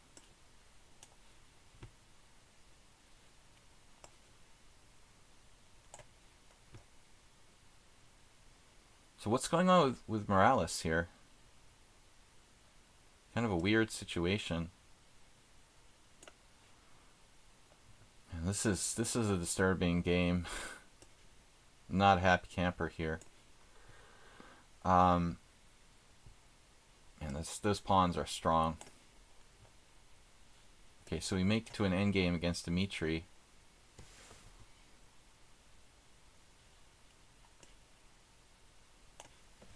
Blue-eyed albino should have a very difficult position to play there, actually.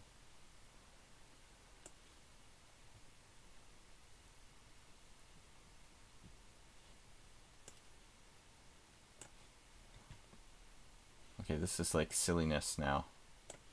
Race, we just should agree to a draw. Game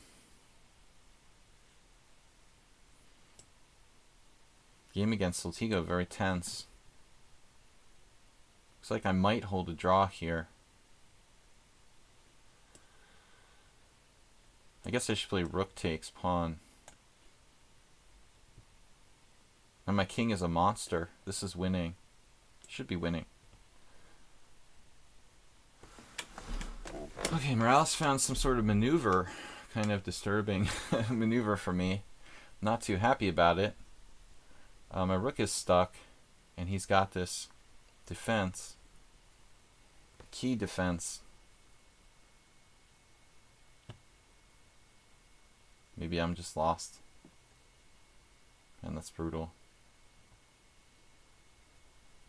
Guess there's one way I could try to defend. Shouldn't give up so easily. Yeah, this is silly to play this out. This guy. I don't really want to trade queens.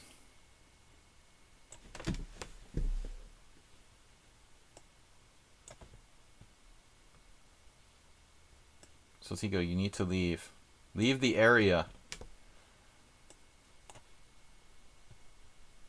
Man, Merle is just devastating.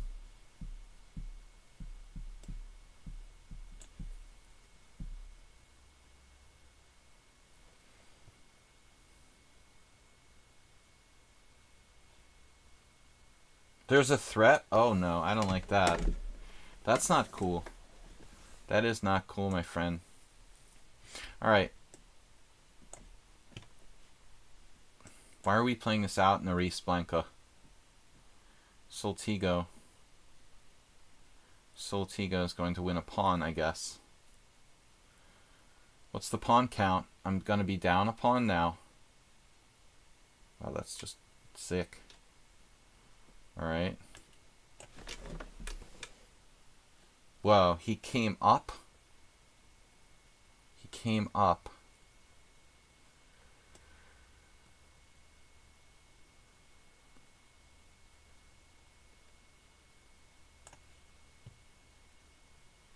Whoa, G3. Opening up my rook there. Traded. This maybe I can win this. Let's see. All right.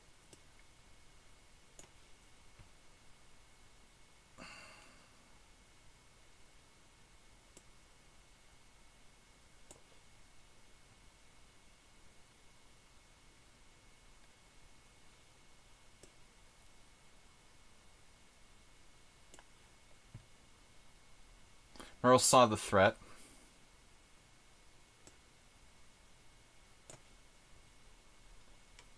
Soltigo goes a pawn up in the endgame.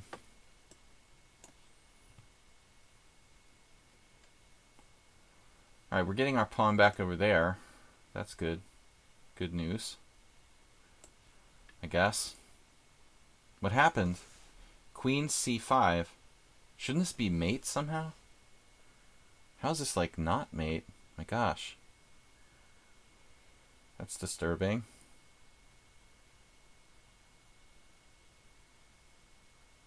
Attacking. He's attacking everything at the same time? What is he like winning now? Are you kidding me? Like what?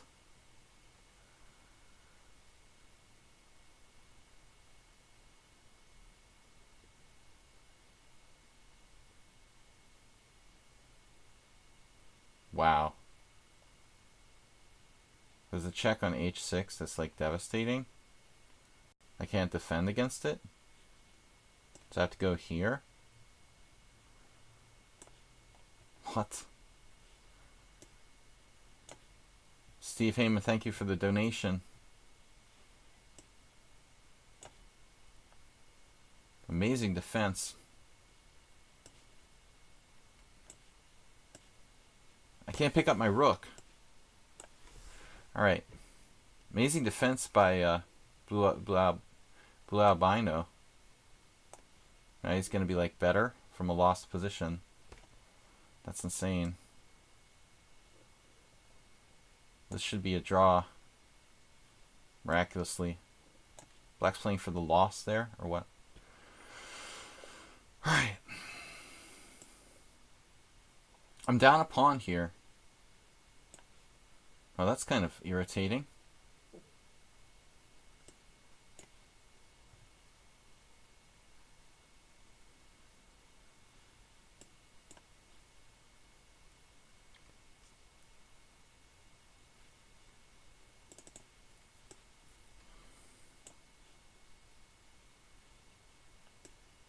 This is just a draw.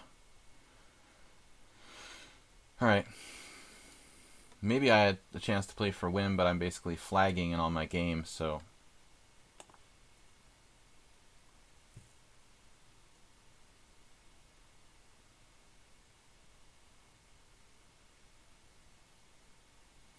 What am I doing here against Soltigo?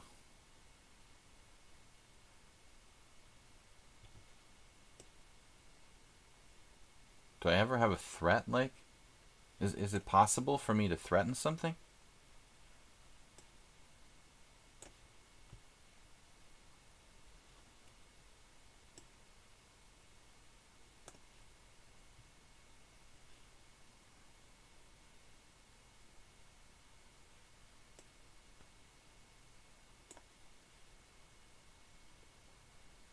Okay, I'm down a pawn against Morales.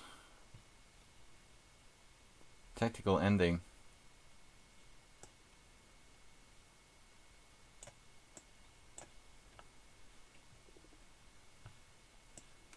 This should be a draw.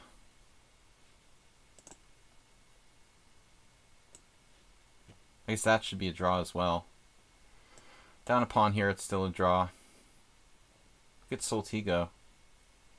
Soltigo going. Look at him go, man. Winning with no time. Trying to play for a win with no time. In a crazy ending like this.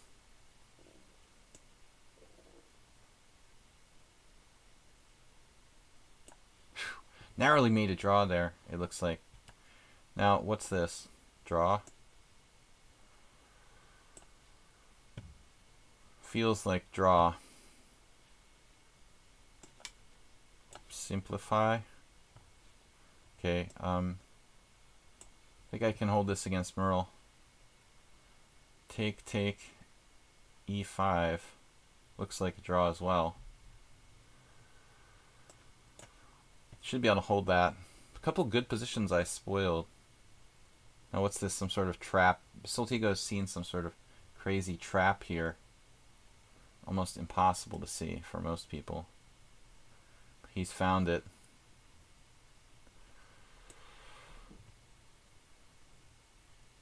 This is sort of silly to play this out.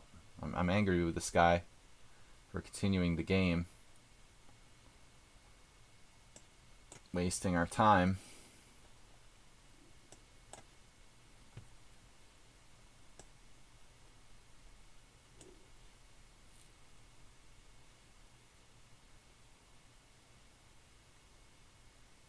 How about e5?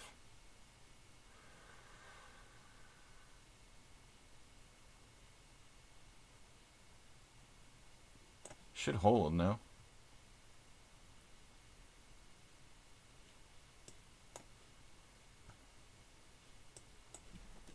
We lost 2 10 wins, 4 draws thus far. Now Soltigo's next trick is almost every move he plays contains some sort of insane trick.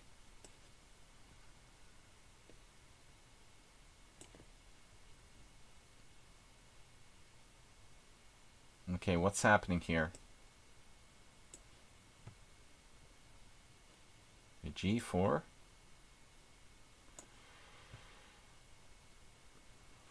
Okay, this is like silly now. Alright. What's Albino doing? It's like interesting. King up. G5, King D3, King H5, King C4, King H4, King B5, King G3, King takes A5, King takes F3. 1, 2, 3. But be careful, he'll go after my E pawn. 1. Yeah. Oh, thank you. Yeah, this is now draw. I'm just gonna offer a draw. Alright. I should have been in big trouble against Merle, but it looks like I might hold that. Soltigo also offered a draw, but now did he possibly make a mistake allowing B5 here? Is B5 a trap like knight E5? Looks like it. I have G5. Another trick.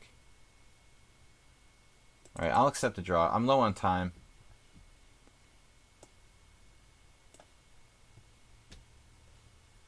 Objectively, I should be fine here with the great pieces. The monster knights. A lot of draws, 2 losses.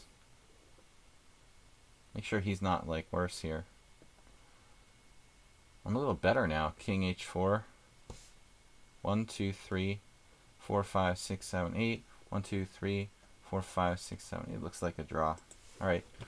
I should have won that game earlier, though. I really upped the screwed.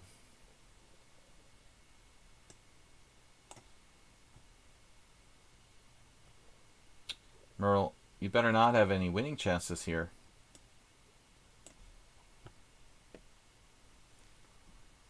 It doesn't seem like, you know, this should be a win for black. Soltigo, I don't know who's better there, to be honest with you. It's not really clear.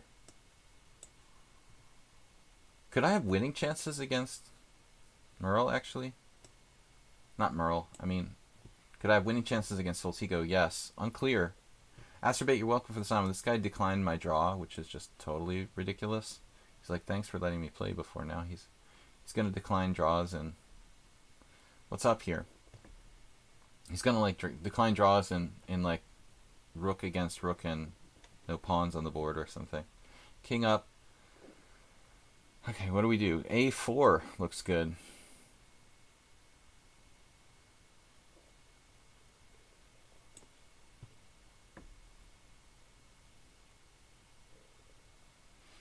Actually, Merle has a couple pawns on the wrong color here, so that might not help him. This is silliness now. Silliness.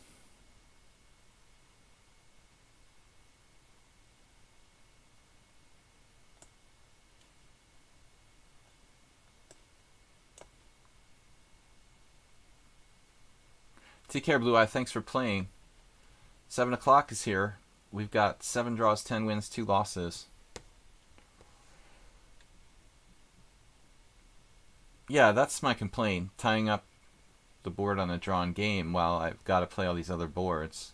If it's just dead draw, then we should just agree to a draw. I mean, just out of respect, it's not easy to do these simuls, so I appreciate if you guys wouldn't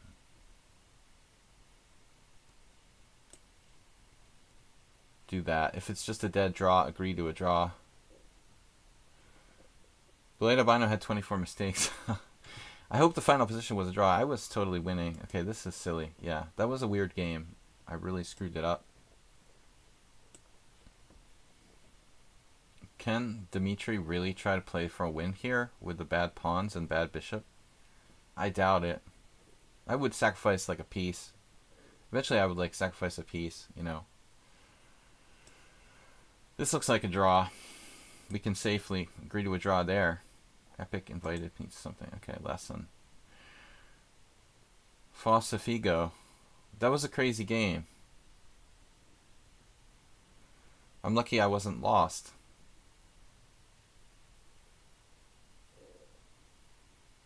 I'm glad I took the draw, Saltigo. I was thinking maybe I have G5 or some way to play for a win. I almost had B5 and G5. I have levers on both sides, but with like a minute left, I thought a draw was a fair result. So Merle, what's up here? Are we playing for something? You know, you have more pawns on dark squares. I got 2 games remaining. Morales is a tough position. Oh. That move I'm not excited to see. Oh no.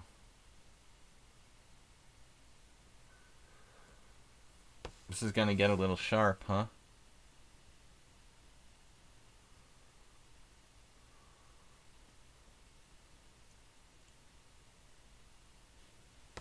If I go back king d6, he plays d4.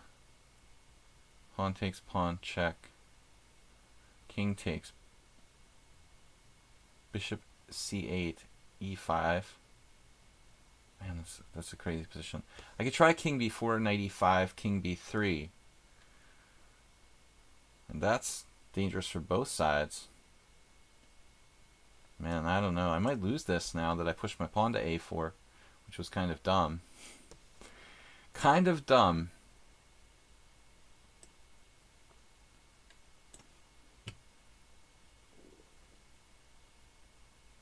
This should be a draw. The Morales game I'm not sure about. If I hadn't pushed the pawn, it's probably a draw. A giraffe. Giraffic draw.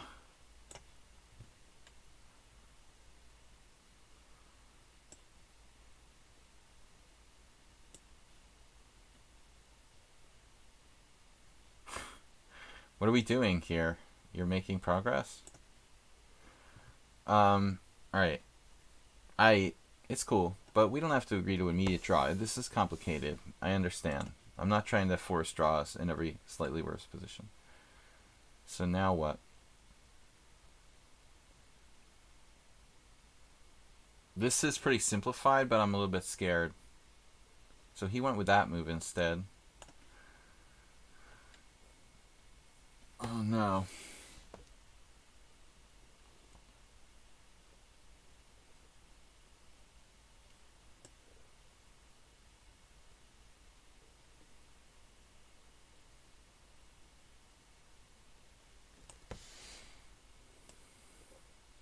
Looks like I'm gonna lose.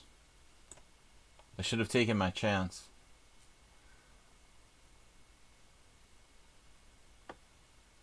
Man, that really sucks. I had king before and I should have gone for it. I didn't see this idea. This is brutal. Now I'm just screwed. Scrooged. 6-1. Wow. The pawn's overextended. I mean, maybe there's some way to hold, but I doubt it. I think I'm just lost there. Alright. Alright, we will continue the game here. But I'm going to lose to Morales, it looks like. I think. There may be some miraculous way to hang on. We'll see. This is really not a good scenario.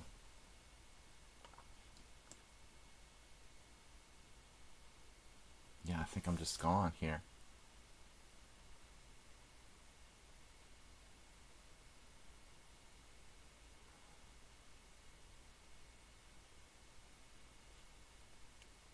Nothing works. I'm just lost.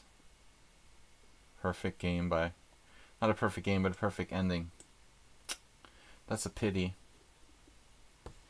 I didn't think I should have had any chances to lose that. Even though I was down a pawn, I had a good bishop. Pushing the pawn to a4 was a mistake. If I hadn't pushed the pawn to a4, I probably couldn't lose. Unfortunately. Oh, we can go here. Maybe there's still some hope. This is starting to look a little troublesome now, too. Wow.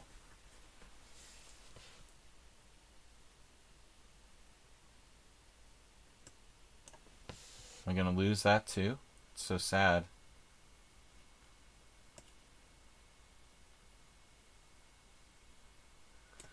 Maybe it'll be like a reverse. I'll lose that one, but I'll draw this and lose the other. Oh, you got that. Nice. Okay. It's lost. He's got knight c5 check. I didn't see it.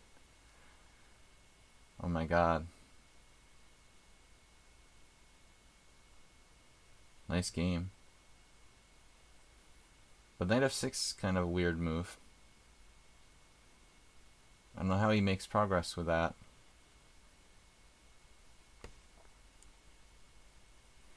We could probably draw this like Magnus style. Knight takes d6, knight takes b6 check. Only one pawn left. Is he going to be able to actually win that position with like knight and bishop and one pawn against knight and one pawn, knight and two pawns? You have some sort of Magnus-like draw. I believe this should be a draw still, but I'm not so sure. Nice game, Morales. The c6 queen a5 funny I'm in Jim. It's extremely common, you know. A lot of people have seen that, but I was just curious where it came from because it's not like recommended in any books I know of. So I figured there was some reason why I was seeing it. You know, I've been seeing it for 15 years. I mean, but it just seems kind of like, again, not really in any books I've seen. 23 draw simul. Thanks, Asterbait. Only 9. 3 losses, 10 wins. Morales, I made an endgame mistake. But I don't know what would have happened if I had gone with King b4. King b4 instead of the passive move at the end.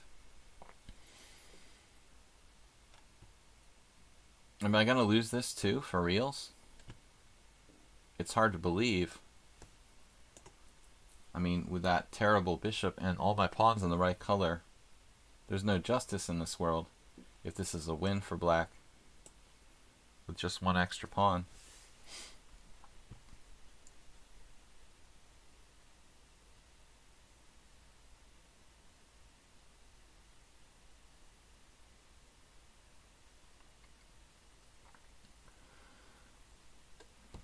I don't know what he's thinking about here. Wow, that's weird. No, I really don't know what he was thinking about.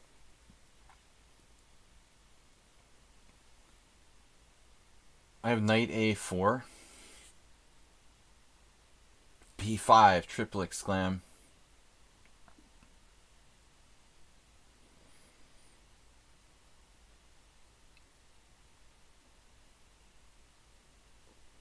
I see an insane variation.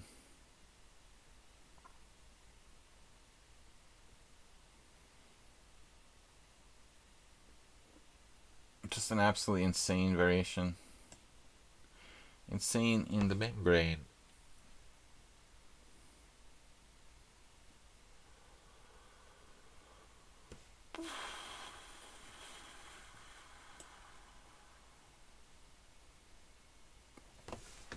Bishop is not that bad. It's well optimal on c5.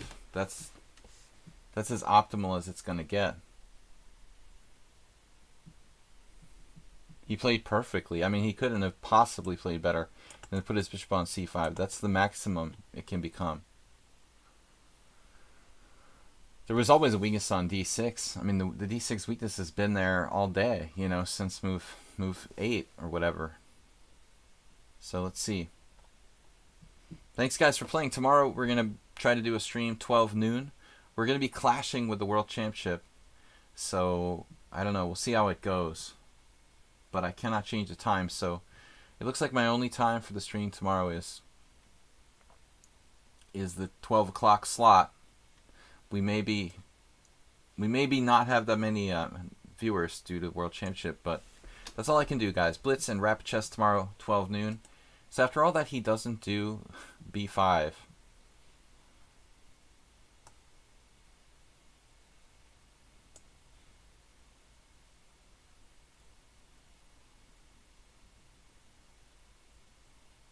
Clash kidding. I said that is why I traded down in the draw and endgame. I have 3 minutes left. Ooh, now we're better. Maybe we can win. Oh my god, we're winning. This is totally unfair. We're actually winning. Can he hold this? With the bad knight and the e5 pawn dropping. Man, that's with tempo too. He blundered strangely there. I mean, he had b5 with at least it was calculated out to a draw when I played knight a4. It's an interesting line. b5, knight takes c5, b takes c check, king takes c4, d takes c, king takes c5, and now black has no good move except for king d7 and then d6. It's really funny. d6, and then any move he plays, I play king d5 and actually win his e5 pawn. So it's a trading off all the pawns, forced draw. Maybe I win now, but there's so few pawns left I wouldn't really count on it.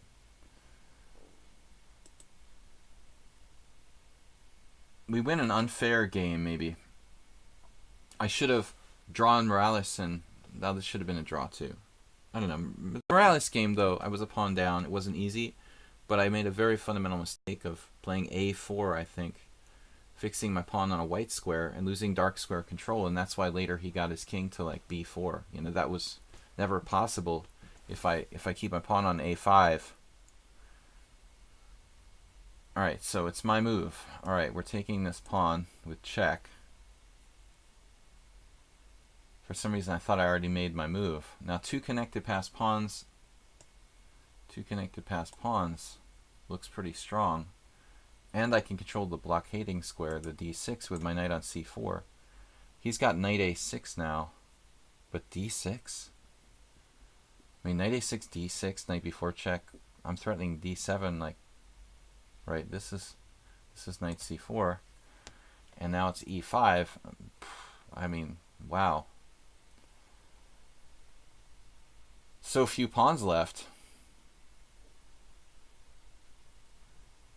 Crazy. Thanks, guys, for watching and subscribing, and thanks Asterbait, you know, for subscribing the others. The problem is now, I mean, how many pawns are left on the board is relevant here. Though there's also like zugzwang motifs. I mean, knight e3. He'll just keep going indefinitely in circles. How do I do this then?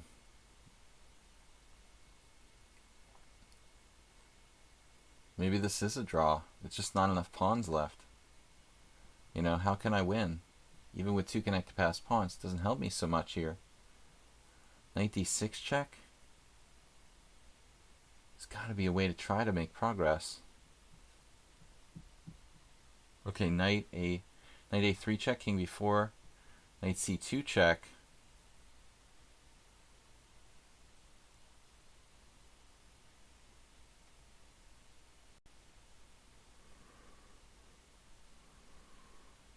Or if I play d6, he has king c6. And that seems problematic. d6, king c6, e5, knight d7, king e4. Maybe it's my only chance. But I'm not confident this is winning. He has pretty good blockade.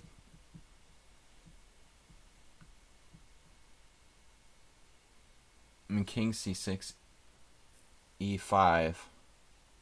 Although I am getting king e4 there, which looks pretty strong. You like knight e3, e5. No, but knight e3 allows knight d7, and then he's got that annoying check on e5.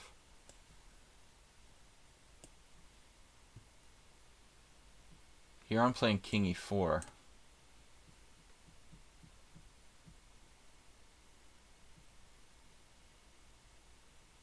I guess on paper it should be winning. 2 connected pass pawns. It's almost like he doesn't have... It's like he doesn't have a pawn because his pawn is blockaded, so... I mean, knight and 2 connected pass pawns against the knight in a vacuum should be winning. I guess there are exceptional positions, but...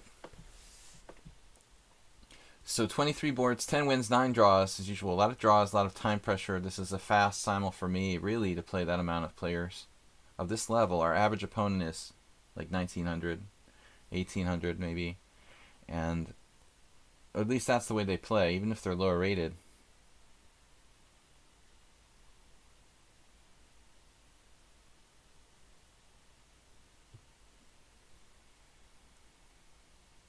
E6 looks a little almost too good to be true. King e4 looks so strong. What's he gonna do? You gotta use all your pieces.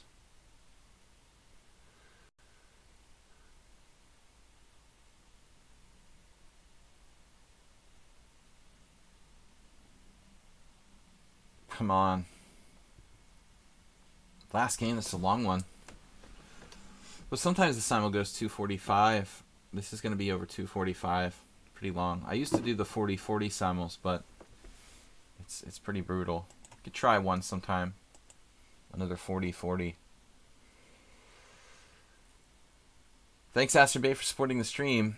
3,643 bits this week. Clash Kid 3,558 and Dim with 1,450. Yeah, I could have played e6 last move, but this seems stronger. Now, king f5, I guess. There's got to be a way to win this.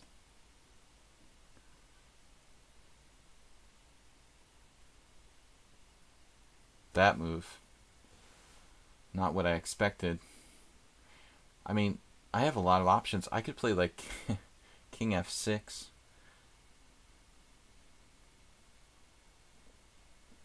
I mean, king f6, knight h7, king e7, king f6, knight d7. I mean, king e7 across the board. King f6. Oh wait, knight e7. Oh my gosh. I have king e7 though, king e7.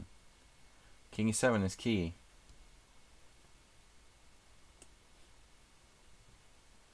We don't need no stinking knight.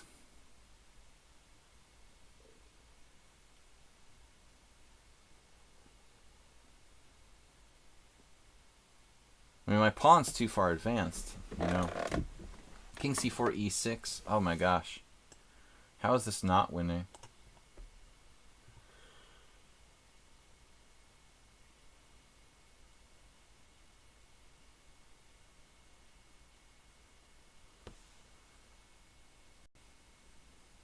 Took the free knight.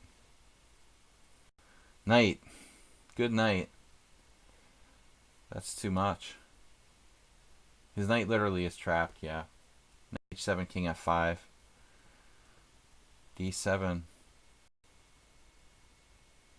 I mean, everything wins. e7 wins, d7 wins. Take your pick. e7. e7. Is that more aesthetic or something? Any trick he has? Nothing he can do. Yeah. Congratulations, Antonio. Good job. The variation, you're a pro in that. Though I thought it was interesting the way I played it. I think that was the best game today. One of the best games anyway. d7 loses, knight takes e6. Oh my gosh. What? d7, knight takes e6. Loses. It loses. I was like seriously considering that. That's insane. Well, this way I have two ways to queen. He's going to play this out now. Okay. He's going to play this out now. He's going to make it close. I have to win this. Queen versus knight and pawn scenario.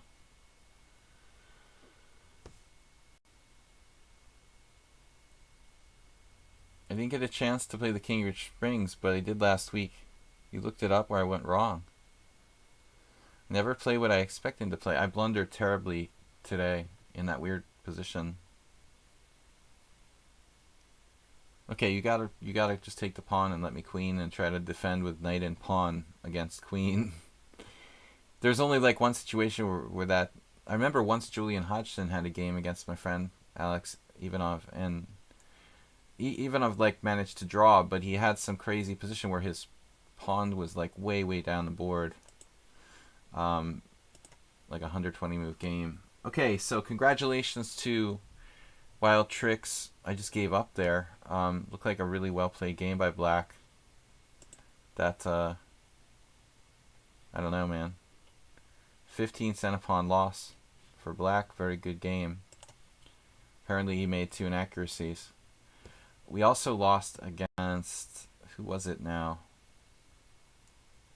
Fossil, who actually was playing very creatively.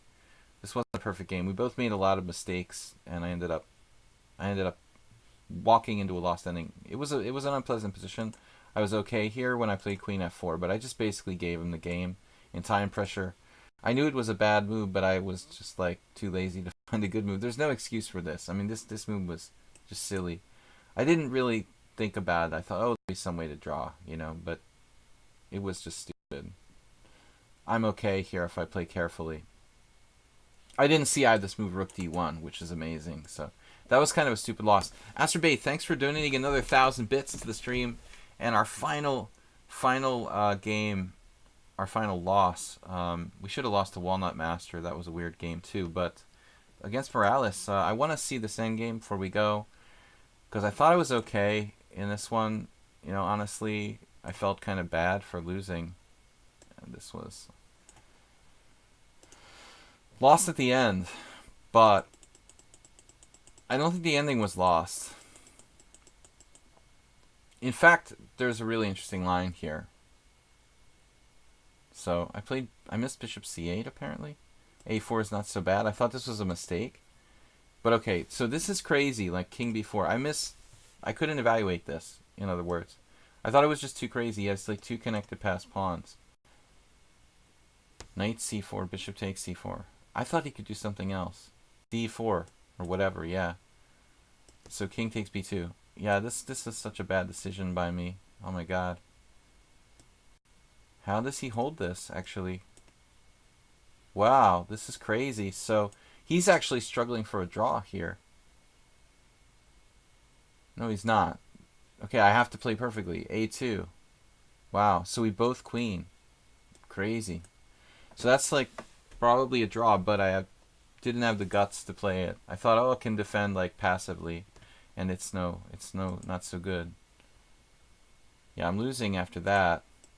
So what did I do here? Played c4. It was all a draw if I play perfectly. But once I played this move, it's like I'm committed. I have to go for it, and this other move just loses. So anyway, Asterbait, thanks for another 1,000 bits. Huge donations from Asterbait this week, and also gift subscriptions. All right, guys, thanks for watching and playing from the Ponda crew here. Goodbye. From the Pondas, and Ponda in Budapest sadly is not here.